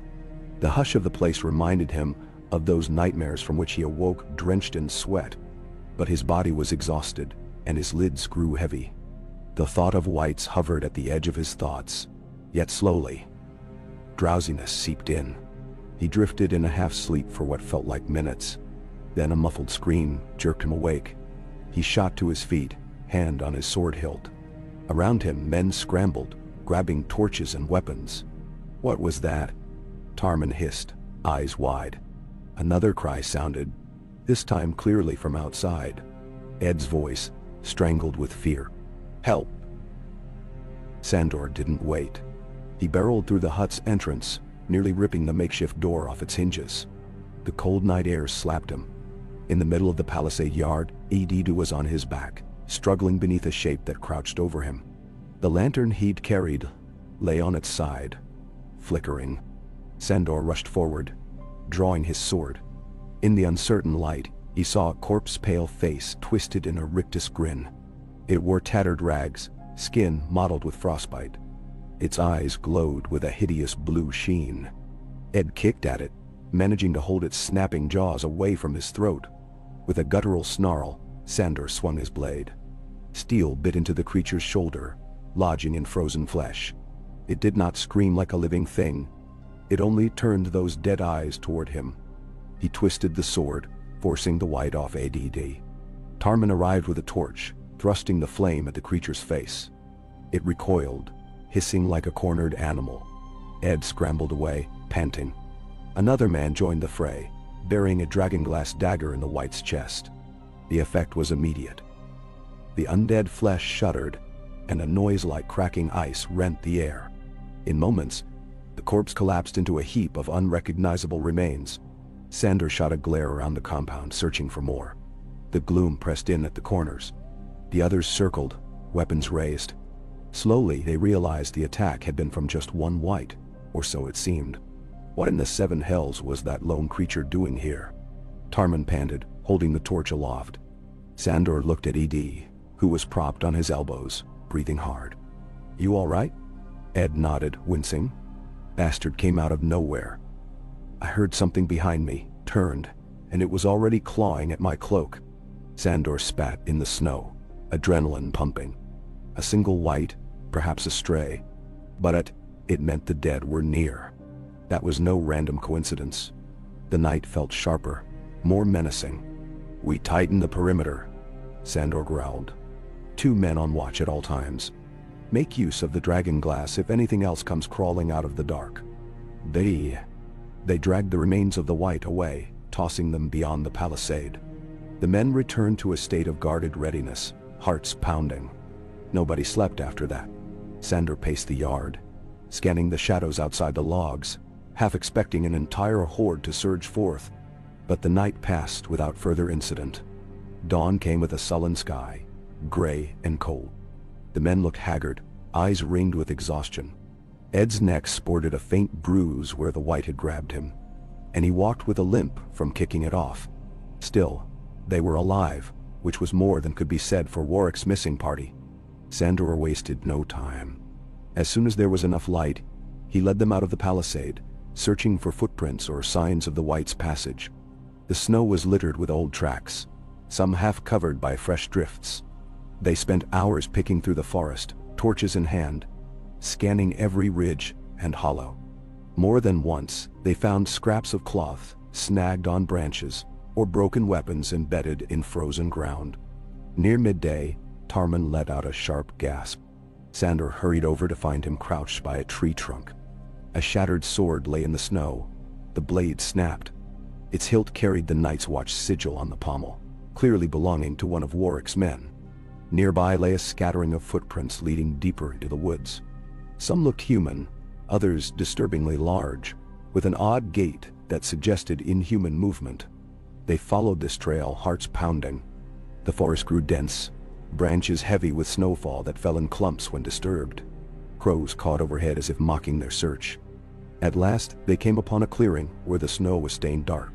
The remains of a campfire stood in the center, half buried under a drift. Scattered around it were patches of red ice, footprints in maddening spirals. Tarman nudged a black cloak with the toe of his boot. It lay crumpled, stained with old blood. Nobody inside.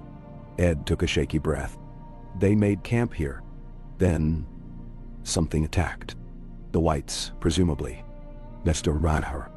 Sandor paced around the clearing, scanning for any sign of living men. A dread settled on him that they were too late. If there had been survivors, they would have moved on.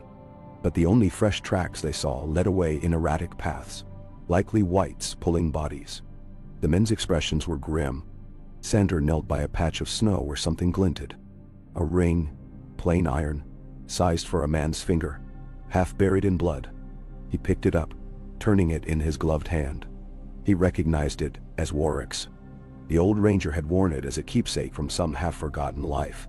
Now here it lay, abandoned. His throat tightened, though he fought to keep his face impassive. He closed his fist around the ring. Tarman noticed, swallowing hard. They spread out, searching the edges of the clearing, but found no sign that any living man had walked away.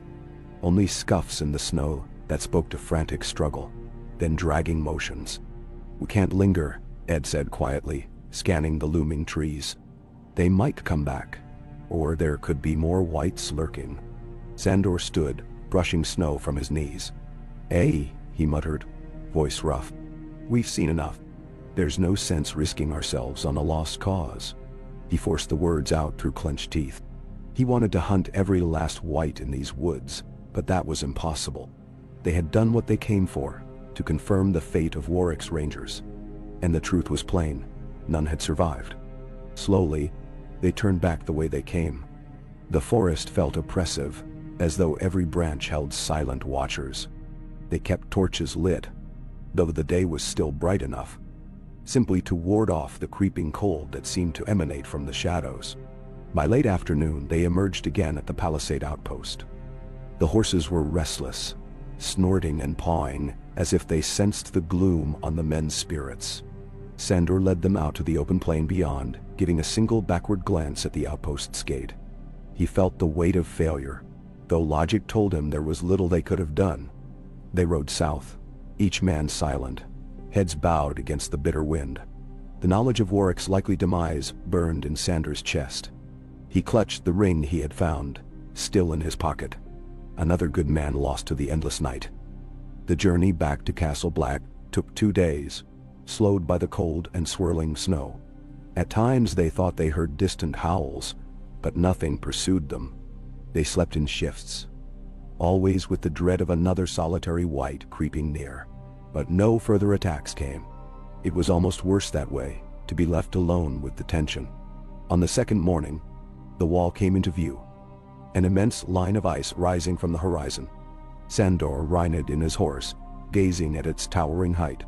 This was what they defended, a bulwark that held the realms safe. If only just. They reached the gate, and the watchman let them through. Behind the towering walls, Castle Black looked much as they'd left it. Men hustling about tasks, the harsh cry of ravens overhead. A few brothers ran to greet them, scanning for signs of rescue or prisoners. But there were none. Sandor dismounted stiffly, ignoring the ache in his legs. He barked for someone to take the horses, then waved away the curious inquiries. Without waiting for Tarman or the others, he marched straight to the chamber where he typically held war councils. Maester Ronald was there, looking anxious. The Maester's eyes flicked over the returning men, noticing their somber faces. "Commander, did you find them?"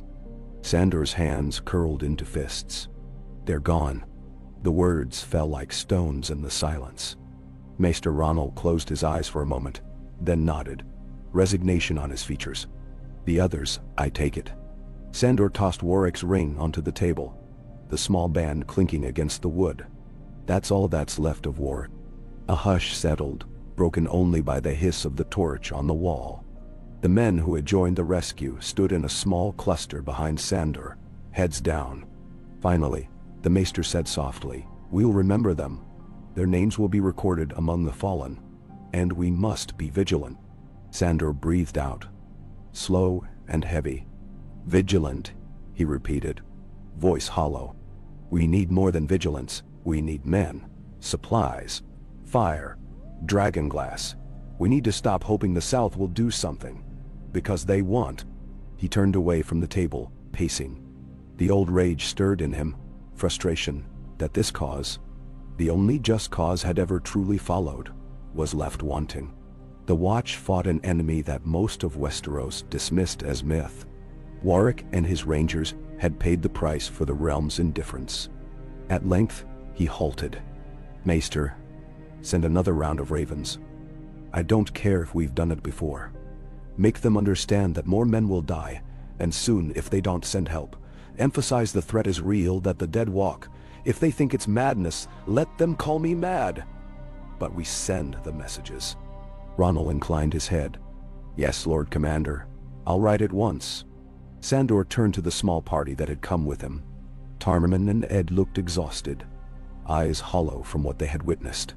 "All of you, get yourselves some rest," Sandor said, voice gruff. "You did your duty." They nodded, departing with slow steps, leaving Sandor and Ronald alone in the chamber. The Maester fingered the links of his chain. "Commander, you need rest too," he said gently. Sandor glared at the table, where Warwick's ring still lay. He picked it up, studying the cold metal before slipping it into a pouch at his belt. Maybe later. He walked out into the corridor. He heard the distant clang of the yard bell, the shuffle of men going about their duties. The new recruits would be training. The refugees would still be cowering in their borrowed quarters. The wounded ranger, Torgon's friend Bren, might still be fighting for his foot in the infirmary. The daily concerns of the wall ground on, indifferent to the men lost. Stepping into the courtyard, he stopped at the sight of a small group of refugees gathered near a cookfire. One of them looked up, noticing Sandor's presence. Their eyes locked for a moment. That same tall woman from before, her hair in tangled braids. She lowered her gaze, turning back to the child in her arms. Sandor guessed the child couldn't have been more than 4, a boy with big, frightened eyes. He felt a jolt of pity. He had to look away, focusing on the worn battlements. He told himself that every life he saved was reason enough. That was the Watch's purpose. To stand against the dark for the sake of those who couldn't, even a child who'd never know the name Clegane, or the vow that bound him. But the vow was heavier now. Another band of brothers lost, claimed by the cold. He lifted his face to the sky, which churned with thickening clouds that promised another snowfall. He let the wind lash at him, the freezing gusts a bitter reminder that the war for survival continued. In the distance, a raven cawed, cutting through the gloom. Sandor turned on his heel. He strode toward the training yard, feeling the tension roll through his muscles, the harsh rasp of breath in his throat. There was work to do, recruits to train, supplies to gather, letters to send. All the tasks that would keep the Watch from crumbling before the next onslaught. He would not falter. In the swirling cold, he gripped the hilt of his sword, the leather worn from countless battles. If winter itself came to tear the realm apart, he would meet it head on. He might not be a knight, he might not have the shining name or face for the ballads, but he was the Hound, the Lord Commander of the Night's Watch. And as long as breath filled his lungs, he would fight to keep the darkness at bay, no matter the price in blood or bone. With that silent oath echoing in his mind, he vanished into the yard's bustle. The wind carried the clang of steel and the murmurs of anxious men. Far above, the wall towered, an ancient sentinel of ice. And beyond it, in the depths of winter, an unholy threat stirred, biding its time. But as long as Sandor Clegane stood in black, sword gripped tight, there would be defiance in the face of death. And for now, that was all the realm had. Inya, A.K. Snow drifted on a bitter wind, piling softly in the courtyard until the pitted flagstones were hidden beneath white. Torches glowed in their sconces along the walls of Castle Black, though the light barely reached through the afternoon gloom. Sandor watched from a vantage near the armory, arms crossed over his broad chest. He wore a thick cloak of black wool, rimed at the edges with frost. A cluster of new recruits slogged through footwork drills at the center of the yard, the crisp shuffle of their boots on snow setting an unsteady rhythm. He could see each uncertain footfall, each red-nosed face etched with fatigue. Tarman, still tired from their ill-fated rescue mission, barked instructions in a gravelly voice. His own eyes were bleary, but the men he taught were green enough that an instructor even half awake still outmatched them. Now and again, Tarman would glance towards Sandor with an unspoken question. How can we possibly hold this line with so few? Sandor would pretend not to notice. There were too many things left unsaid. Days had passed since the scouting party's return without Warwick or the others. A chill gloom seemed to wrap the entire fortress like a funeral shroud. Conversations died whenever Sandor approached. Men would stand a little straighter or step back as if bracing for him to snap. He never did. Instead, he carried on with the heavy routine, a swirl of ration checks, guard rotations, and the daily futility of scanning the white horizon for new threats. Between tasks, he mulled over the ring in his possession, the only relic of Warwick. He kept it in a pouch near his waist, sometimes running his thumb over the hard shape through the leather. That weight reminded him of the men lost, and the monstrous reality beyond the wall reminded him that he mustn't falter. He heard a sharp clack as two recruits' practiced swords collided in the yard. One of the boys stumbled, nearly losing his grip. Sandor winced. Though the watch often received cast-offs from the dungeons, it was not so common to get so many wide-eyed children. He considered that if these green recruits had to face a single white, half of them would freeze with terror. But he kept that thought to himself. Tarman was doing all he could. He turned to enter the armory, the wooden door squeaking on its hinges. Inside, the warmth of the forge was a welcome assault on the senses. The armorer, a barrel-chested man named Cress, stood over a glowing brazier, hammering the final shape of a spearhead. Sparks danced as steel struck steel. Cress paused to run a forearm over his sweaty brow, then nodded at Sandor. "Commander," he said, voice gruff. "Got another batch of arrowheads done. Not the best iron, but it'll do." Sandor grunted approval, stepping closer to where the arrowheads lay cooling on a slab of stone. They were dark, with edges that might need a final sharpening. "We'll need them for the crossbowmen, especially if more wildlings come near. Or worse." He lifted one, feeling its weight. "Keep going as fast as you can. The days of peace are over." "Nut?" He heard footsteps behind him, and Maester Ronald's quiet voice followed. "Lord Commander." Sandor set the arrowhead down and turned. Ronald stood in the open doorway, hands folded in front of him, face troubled. "Do you have a moment?" Sandor jerked his head in a curt "yes," and followed the maester out. The corridor was dim, torchlight casting long, flickering shadows. Ronald's chain clinked softly as they walked. When they reached a quieter corner away from the bustle of blacksmiths and recruits, Ronald turned to him, expression solemn. "I've received a raven from White Harbor," Ronald said. "The Manderless acknowledge our warnings. They promise shipments of grain as soon as the roads permit. They also wrote that they'll try to send a few men to reinforce us. But they're not optimistic about how soon or how many." Sandor exhaled, feeling a faint stir of relief at any support at all. Better than nothing. The rest of the lords remained deaf, I suppose. Ronald inclined his head. "We had a few polite refusals from minor houses in the Reach. Some never responded. But there was another letter as well. From Sansa Stark in Winterfell. Nandernharksio." Sandor's heart gave a small jolt at the name. He had not spoken to her in years. Not since his days of following the Lannisters. She was a queen now, or close enough, if the rumors were true. He kept his face neutral, though something churned inside him, the echo of old regrets. "What does she say?" he asked, voice carefully steady. Ronald gave him a measured look. "She offers words of encouragement for the Night's Watch and states that if forces can be spared, she'll see to sending rangers our way. But the North's been ravaged by conflict, and winter deals cruelly with them as well. She can only promise so much." "See." Sandor nodded once, forcing a wave of memories aside.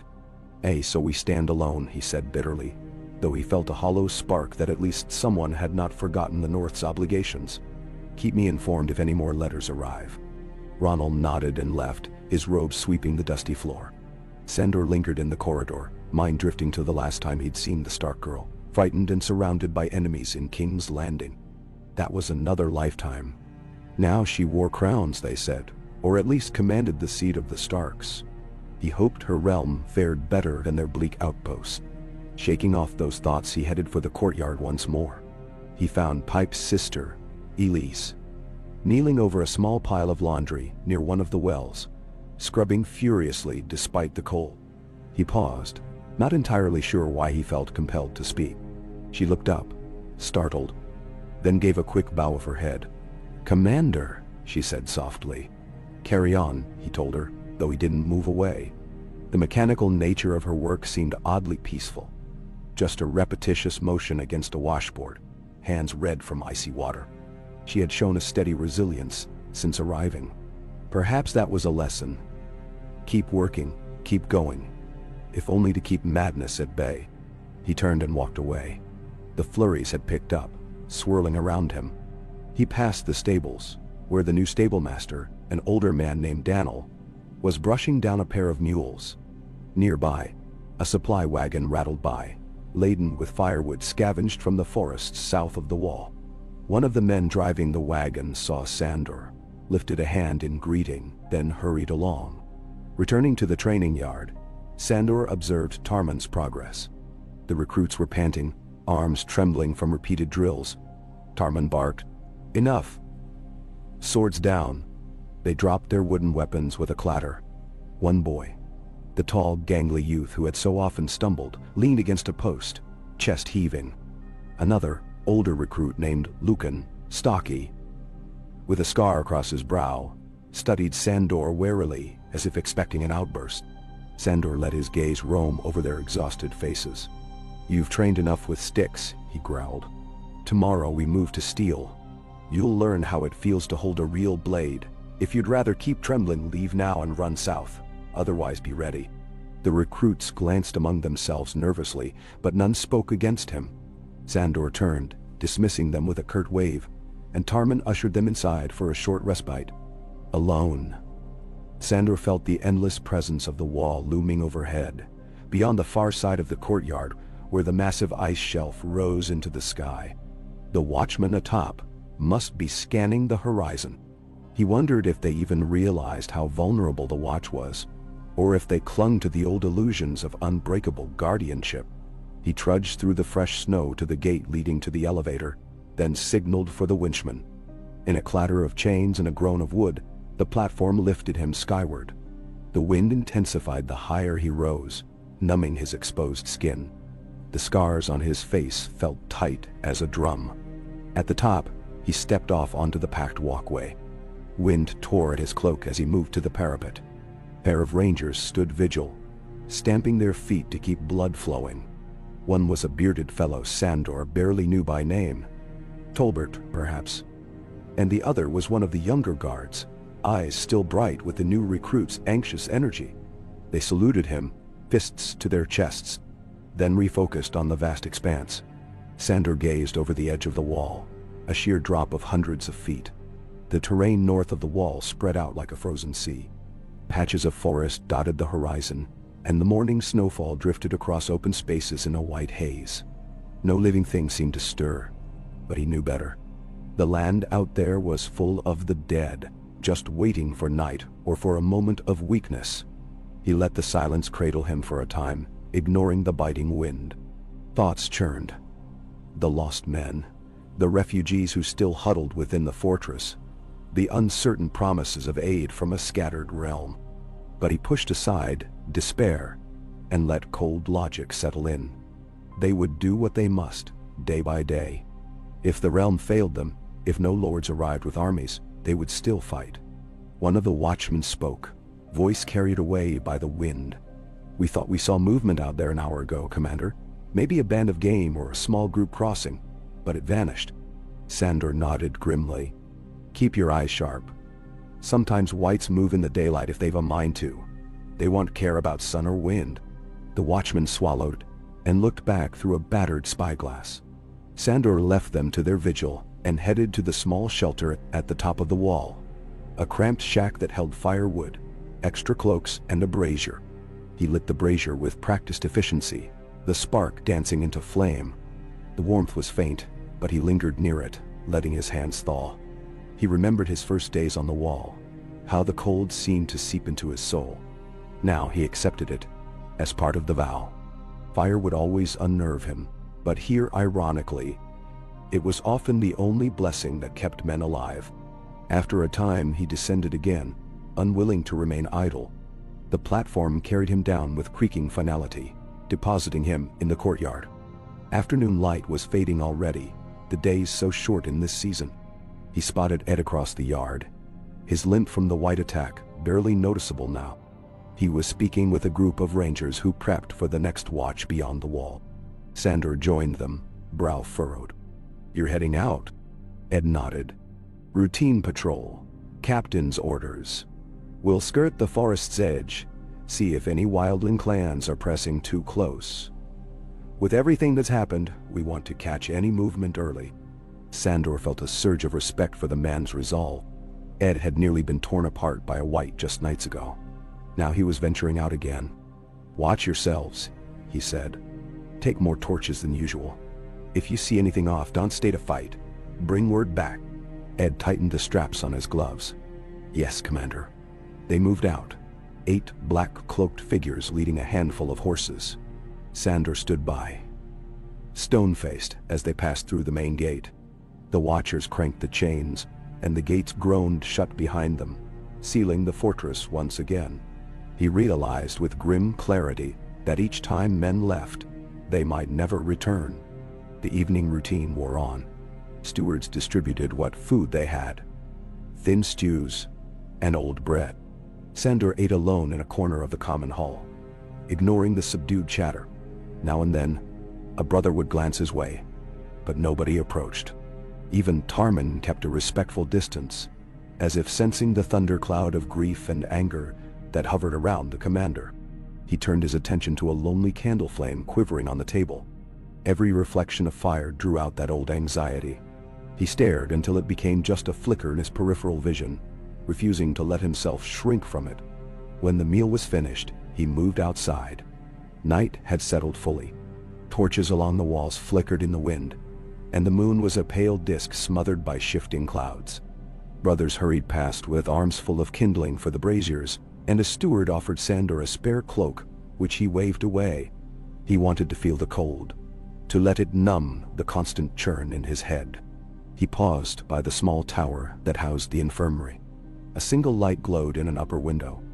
Bren, the ranger who had escaped with Torgon, was still convalescing there. The wound to his leg had begun to heal, though it left him with a slow gait. Sandor climbed the narrow staircase inside, each step echoing. The door at the top stood slightly ajar, letting out a thin beam of candlelight. Inside, Maester Ronald's assistant, a young man called Shell, was administering a poultice to Bren's leg. The ranger lay on a cot, propped up by pillows. He looked haggard, but better than when Sandor had last seen him. Bren turned his head, saw Sandor, and tried to sit up straighter. "Commander," he said, voice raspy. "Thank you for letting me recover here." Sandor waved off the gratitude. "You did your duty. The watch doesn't cast aside its own." Shell finished applying the poultice and stepped aside, letting the two men speak. Bren swallowed, eyes flicking downward. "Torgon told me how you went out looking for Warwick and the others." Sandor grunted. "A fool's quest, but we had to try." Bren nodded. "They were good men. If it weren't for the whites, we never stood a chance." His voice trembled, and he clenched his fists in the blankets. "We wanted to burn the bodies of Moss and Jonrel, at least. But we couldn't even do that." "No." Sandor let the silence breathe. The memory of that carnage in the clearing was fresh enough. "You survived," he said at last. "Focus on that. Once you can stand without limping, we'll put you to work. The wall needs every sword, every set of eyes."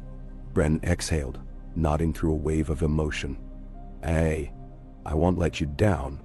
Sandor offered a short nod, turned, and left the room. Shell threw him a hesitant salute. In the corridor he paused near the flickering torch, reminded of how precarious their hold on life was out here. Then he descended again, returning to the yard. The night deepened, the temperature dropping until the snow underfoot crackled like broken glass. Guards on the ramparts paced back and forth, trying to keep warm. Sandor made a few rounds, stopping at intervals to exchange words with men perched in watchtowers. Each had the same refrain: darkness, cold, and an unbroken horizon. He told them to remain vigilant. Midnight came and went. Sandor should have slept, but he felt no draw to his narrow cot. Instead, he visited the rookery to check if any late ravens had arrived, though Ronald was not there at this hour. The birds stirred in their cages, black shapes rustling and cooing. He moved among them, the tang of droppings and stale feathers in the air. No new messages, apparently. He left and entered a small courtyard behind the library tower, a place seldom used at night. The wind here was slightly muffled by high walls. Moonlight filtered in, revealing a wide open space covered in untouched snow. He stood there, letting the quiet press against him. Long minutes passed. He was on the edge of drifting into half-thoughts when he heard soft footsteps behind him. He turned sharply, hand on the pommel of his sword. It was Elise, hugging a bundle of blankets to her chest. She froze at the sight of him, eyes wide. "Commander," she said in a breathy whisper. I didn't mean to intrude. I was bringing these blankets to some of the refugees. The dorms are crowded, and I thought they might prefer open air, but with some warmth." He lowered his hand from the hilt, scowling at himself for being so jumpy. "Find a dotty. You won't find many souls awake at this hour." "Now." She nodded, her breath puffing in the cold.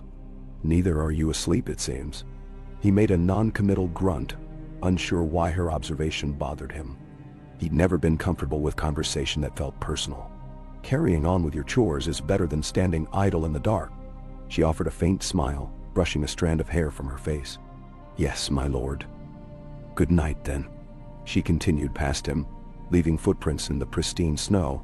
He watched her go, perplexed by how easily she seemed to endure this harsh life. Perhaps adversity shaped some more kindly than others. He turned back to the silent courtyard, but the peace was broken. He no longer felt that strange hush pressing on him.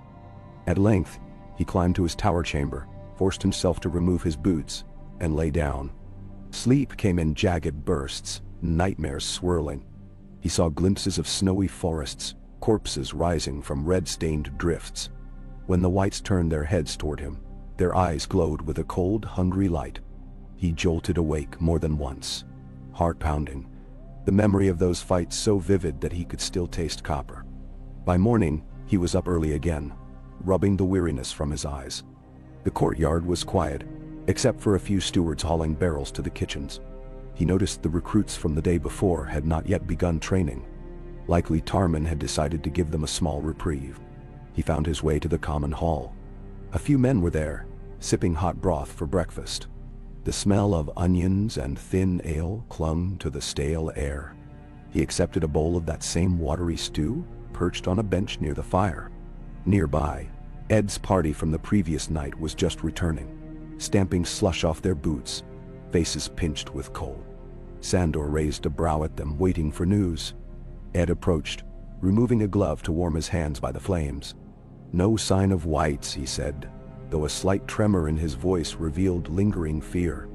"We followed the forest edge for a ways, found tracks belonging to a small group, wildlings I think, but they seemed to steer clear of the wall." Sandor swallowed a mouthful of stew. "Could be they remember the last time we let them through, back before the big wars. They might not want any trouble." Ed nodded. "Perhaps so. We decided not to engage unless we saw them approach. Too much risk, given how many whites roam." Sandor finished the bowl, set it aside. "You did right," he said, though the corners of his mouth turned down slightly. They needed more intelligence, but he would not risk men's lives on a fool chase. "Go rest, AD. You've earned it." Ed sighed with relief, clapping Sandor on the shoulder. "Hey, Commander." "Thank you." The morning trundled forward. The steady hum of chores filled Castle Black. Repairs to a section of the outer wall, the clearing of ice from the walkway near the stables, the distribution of fresh bandages in the infirmary. Everywhere, men wore expressions of grim determination. The presence of the refugees lingered as well, occupying corner rooms in older barracks, their children's cries sometimes echoing across the yard. Sandor took a moment to check on them. He found a group of women huddled by a makeshift fireplace, trying to keep a pot of water boiling. The pot itself was chipped, a relic from an abandoned supply room. One of the women, older than the rest, recognized him and dipped her head in greeting. "Commander," she said, her voice a rasp. "We thank you for letting us stay. Without the wall, we'd be dead." Sandor merely nodded, gaze flicking over the group. They seemed thinner than when they arrived, dark circles beneath their eyes. He could almost smell the fear on them. "Are you lacking anything?" he asked, surprising himself by the question's softness. The older woman shrugged, a gesture of weary acceptance. "We're used to hardship, my lord. Enough water and a bit of warmth is all we ask for." He cleared his throat. "I'll see if we can spare more fuel for the fire." Then he turned away, stepping back into the corridor. Before, he'd have snapped that the Night's Watch wasn't a charity, but the world had changed. If they turned these people away, they might only swell the ranks of the undead if they died beyond the wall. That was justification enough. Exiting the barracks, he came upon Maester Ronald, standing near the well, scanning the sky. A pair of ravens circled overhead, cawing. Ronald squinted. "I wonder if they bring tidings from the south." Sandor frowned. "Let's hope it's more than another empty promise." They walked together toward the rookery. Ronald's breath puffed in the air, and his stooped shoulders seemed more pronounced than usual. When they entered, the ravens were fluttering in agitation. One hopped about on a windowsill with a small scroll tied to its leg. Ronald coaxed it down with gentle murmurs and removed the scroll. He unrolled it, scanning the contents, lips silently forming words. Sandor waited, arms folded, impatience rattling in his chest. "Well," he finally prompted. Ronald sighed and held it out. "From White Harbor again. They say the roads are nearly impassable. They'll try to send some men on foot, but it won't be more than a handful. No mention of the grain." Sandor took the parchment, scanning the neat script. It radiated apologetic politeness but little substance. He handed it back with a snort. "So we're on our own, as expected." Ronald slipped the parchment into a pigeonhole with the other letters. "I'm afraid so. I've sent more pleas. Perhaps once the winter breaks." Sandor cut him off with a short bark of laughter. "Winter's not breaking anytime soon. It's only deepening." He left the rookery, crossing the courtyard to the library tower. This tower was seldom used except by Ronald or a few stewards who cared to keep records. Dust thickened on the old tomes. Sandor rarely ventured inside, but something spurred him to do so now. He mounted the narrow stairs, ducking his head at a low lintel. Inside, the chamber smelled of parchment and ancient glue. Rows of shelves lined the walls, filled with books from ages past. He lit a small lamp on a table, scanning titles bound in cracked leather, histories of the Night's Watch, genealogies of houses, volumes on Warcraft. He remembered once hearing that the archives contained old secrets about the Long Night and the others, scraps of knowledge that might help. He pulled a random tome free and flipped through it. The script was cramped, the language archaic. Mentions of dragonglass and Valyrian steel were scattered amid swirling letters. He recognized them as known weapons against the dead. Nothing new there.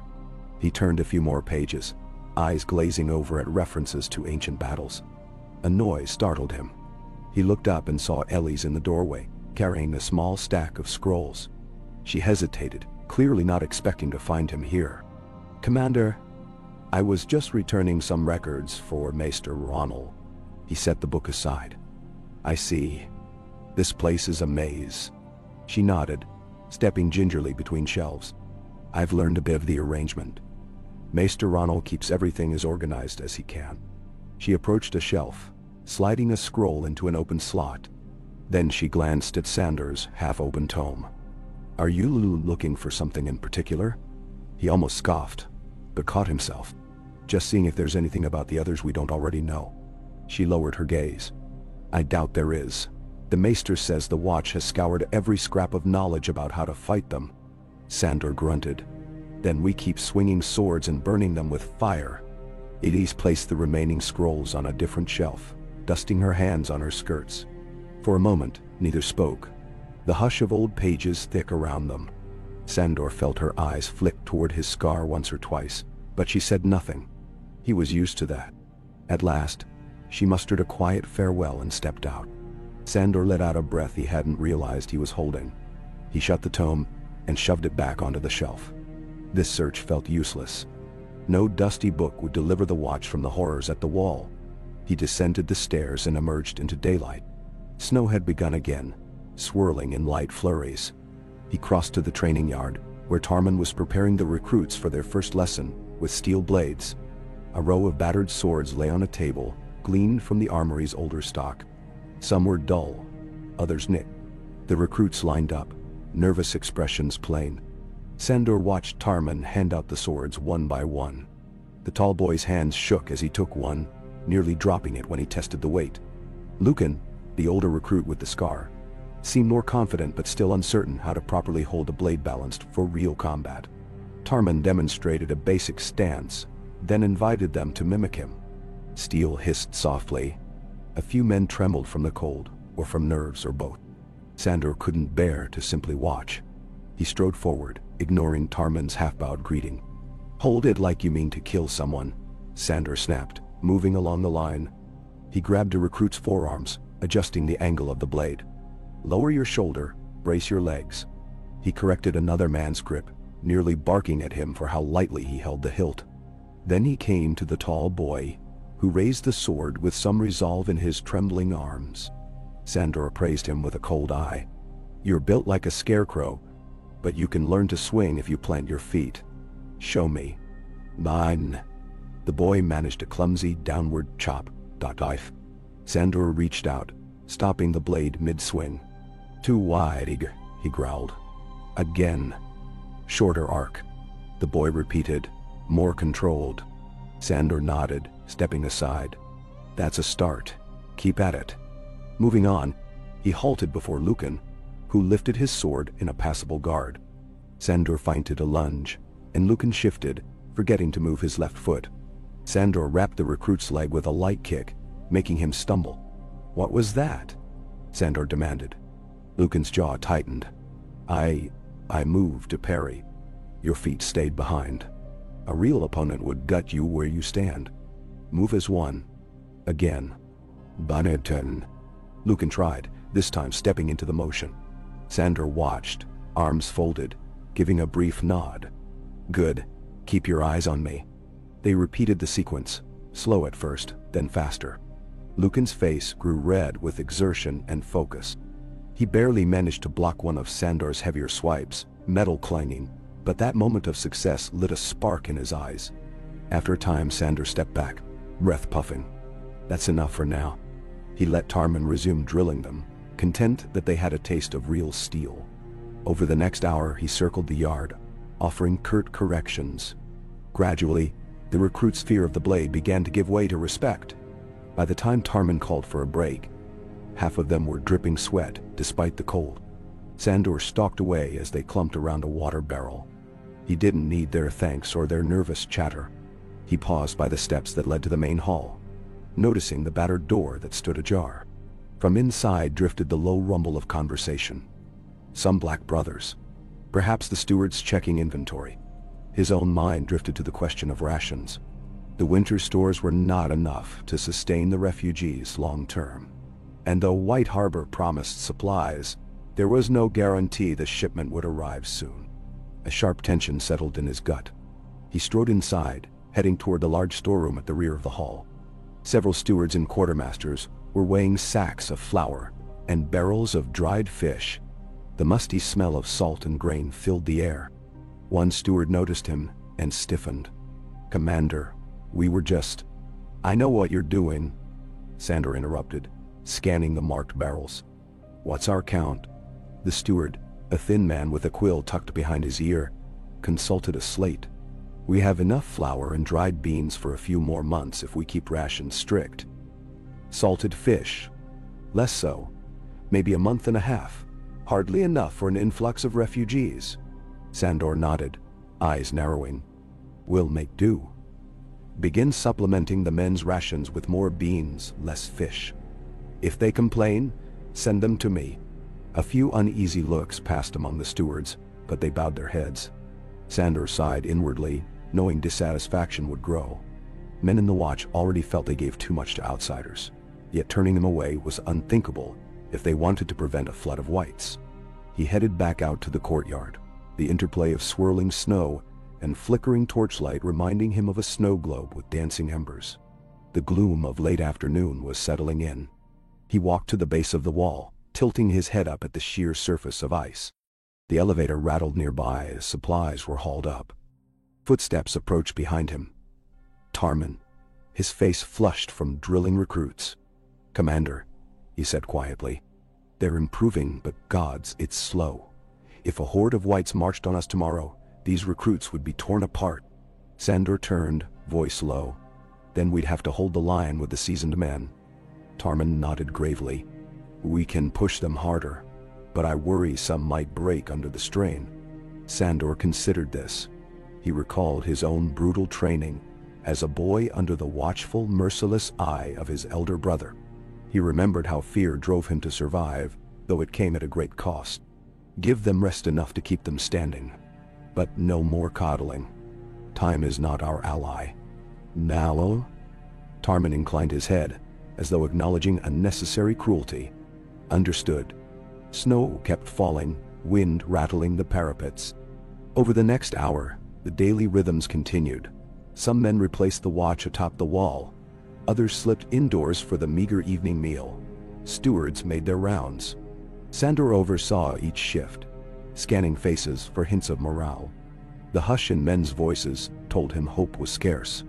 At dusk, he found himself in the small council chamber again, joined by Maester Ronald, Tarman, and a couple of other senior rangers. The single fireplace in the corner sputtered with half-rotten logs, struggling for warmth. They discussed the possibility of venturing north again, to see if any new wildling camps had formed. Tarman pressed that it was too soon after losing Warwick's party, and they lacked manpower. One of the rangers argued that leaving the north unchecked might let whites mass undetected. Sandor listened, brow furrowed. Finally he spoke. "We'll send scouts, but no more than 3 at a time, and only experienced rangers. They are to avoid confrontation at all costs, gather information, and return quickly. We need to know if the dead are gathering in large numbers." "Desutorin?" The others nodded reluctantly. Ronald's expression was pinched with worry. "If we confirm that the whites mass, what can we truly do?" Sandor's jaw tightened. "We'll do what we must. The wall stands, and so will we." They broke off shortly after, tension palpable. Sandor remained, staring into the meager fire in the hearth. In the wavering light, the old burn on his face cast an uneven shadow across the stone floor. He thought of the vow, how each word spoke of an unyielding commitment to protect the realm. He had never believed in such lofty ideals when he was just the Hound, a sword for hire in the Lannister ranks. But everything felt different now. Eventually, he left the chamber and headed to his tower. The corridor leading there was quiet, each torch throwing a lonely glow. Outside, the wind rose again, hissing like a vengeful spirit. He paused at the threshold of his room, noticing a folded cloth left by the door. Inside it lay a small loaf of fresh bread and a bit of salted meat. He recognized Elise's gesture, or perhaps some well-meaning steward's. He felt a flicker of gratitude. He stepped into the chamber, set his sword belt aside, and sank onto the edge of the cot. The fire in his small hearth was low, nearly embers. He poked at it with an iron rod, coaxing a few flickers of flame. Then he ate the bread, chewing slowly, letting the simple warmth fill the hollow in his stomach. Night pressed against the walls. The air smelled of old stone and the faint tang of soot. He leaned back, letting his eyes close for a moment. But the memory of nightmares waited. Instead, he sat up and pulled out Warwick's ring from the pouch. The metal felt cold in his palm. He turned it over between thumb and forefinger, gazing at the plain band. He remembered Warwick's gruff laughter, his fierce loyalty on that first day. Sandor was named Commander. Now he was gone, lost beyond the wall. Another name in the long list of the dead. The vow was simple, but the cost was everything. He replaced the ring in the pouch, pushing aside thoughts of regret. There was no time for it. In a few hours, the bells would mark another shift, and men would call on him for direction. He was the shield that guarded the realms of men, or so the oath said. A tremor ran through him, cold, or perhaps a ghost of old fear. He rose from the cot, decided to stir himself, anything to banish the dread that clung to him. The corridor outside was still, lit by guttering torches. He moved through it like a restless spirit, heading down the steps and out into the courtyard once more. A light snow continued to fall, casting a silver sheen over the stone. Only a few watchers lingered, each perched near a brazier or pacing with spears in hand. Sandor's breath rose in plumes as he walked, letting the night air numb his troubled mind. He neared the gates, found the two guards posted there, Burton and Pate, both older men who had been with the watch longer than him. They straightened at his approach. "All quiet?" Sandor asked, voice low. Burton nodded, gripping his spear. "Aye, Commander. Quiet as the grave." Sandor peered into the darkness beyond. The gate loomed overhead, thick timbers reinforced with iron, meant to seal out nightmares. He turned away, heading along the perimeter. Each step crunched softly. Above, crows roosted in the eaves, occasionally letting out a sleepy caw. He found himself thinking of Sansa Stark again. Unbidden. The letter that had arrived with polite sympathies and half-promises. Once, a part of him wanted to shield her from the cruelties of the world. Now, the world itself threatened everyone with an even crueler fate. He wondered if she truly understood how dire the situation was up here, or if her obligations to the North kept her from sending more help. Dwelling on that was pointless. His was a duty of the present moment. The next day would be spent drilling recruits again, rechecking rations, scanning the horizon for returning scouts. Still restless, he eventually returned to his chamber, forcing himself to lie down in the flickering half-light of the hearth. His mind tumbled with images of whites creeping through snow, of recruits trembling with swords, of ravens flying south with pleas that might go unanswered. The vow repeated in his thoughts, the shield that guards the realms of men. He slept in starts, the hush of the cold night offering scant comfort. When he did wake, dawn was a pale suggestion behind clouds heavy with more snow. He stirred, stiff from lying in a cramped position. Rubbing at his eyes, he stood, pulled on his boots, and belted on his sword. Another day at the wall. Another day commanding these men he never asked to lead. He stepped out and found the courtyard already alive with movement. The recruits were gathered again, Tarman calling them to attention. A few rangers hustled by with crossbows and quivers, likely heading for the elevator to begin their watch. Maester Ronald stood near the well, conferring with a steward. Elise was nowhere in sight. Perhaps she was helping the refugees or tidying the infirmary. Sandor made his rounds, pausing to watch Tarman conduct morning drills. This time they practiced a basic guard stance. The recruits repeated it again and again, Tarman adjusting shoulders, elbows, foot placement. Sandor noticed small improvements. The tall boy no longer shook as badly. Lucan held his sword with more confidence. Then the day's tasks pulled him in. The new group of scouts needed a word from him before they set out.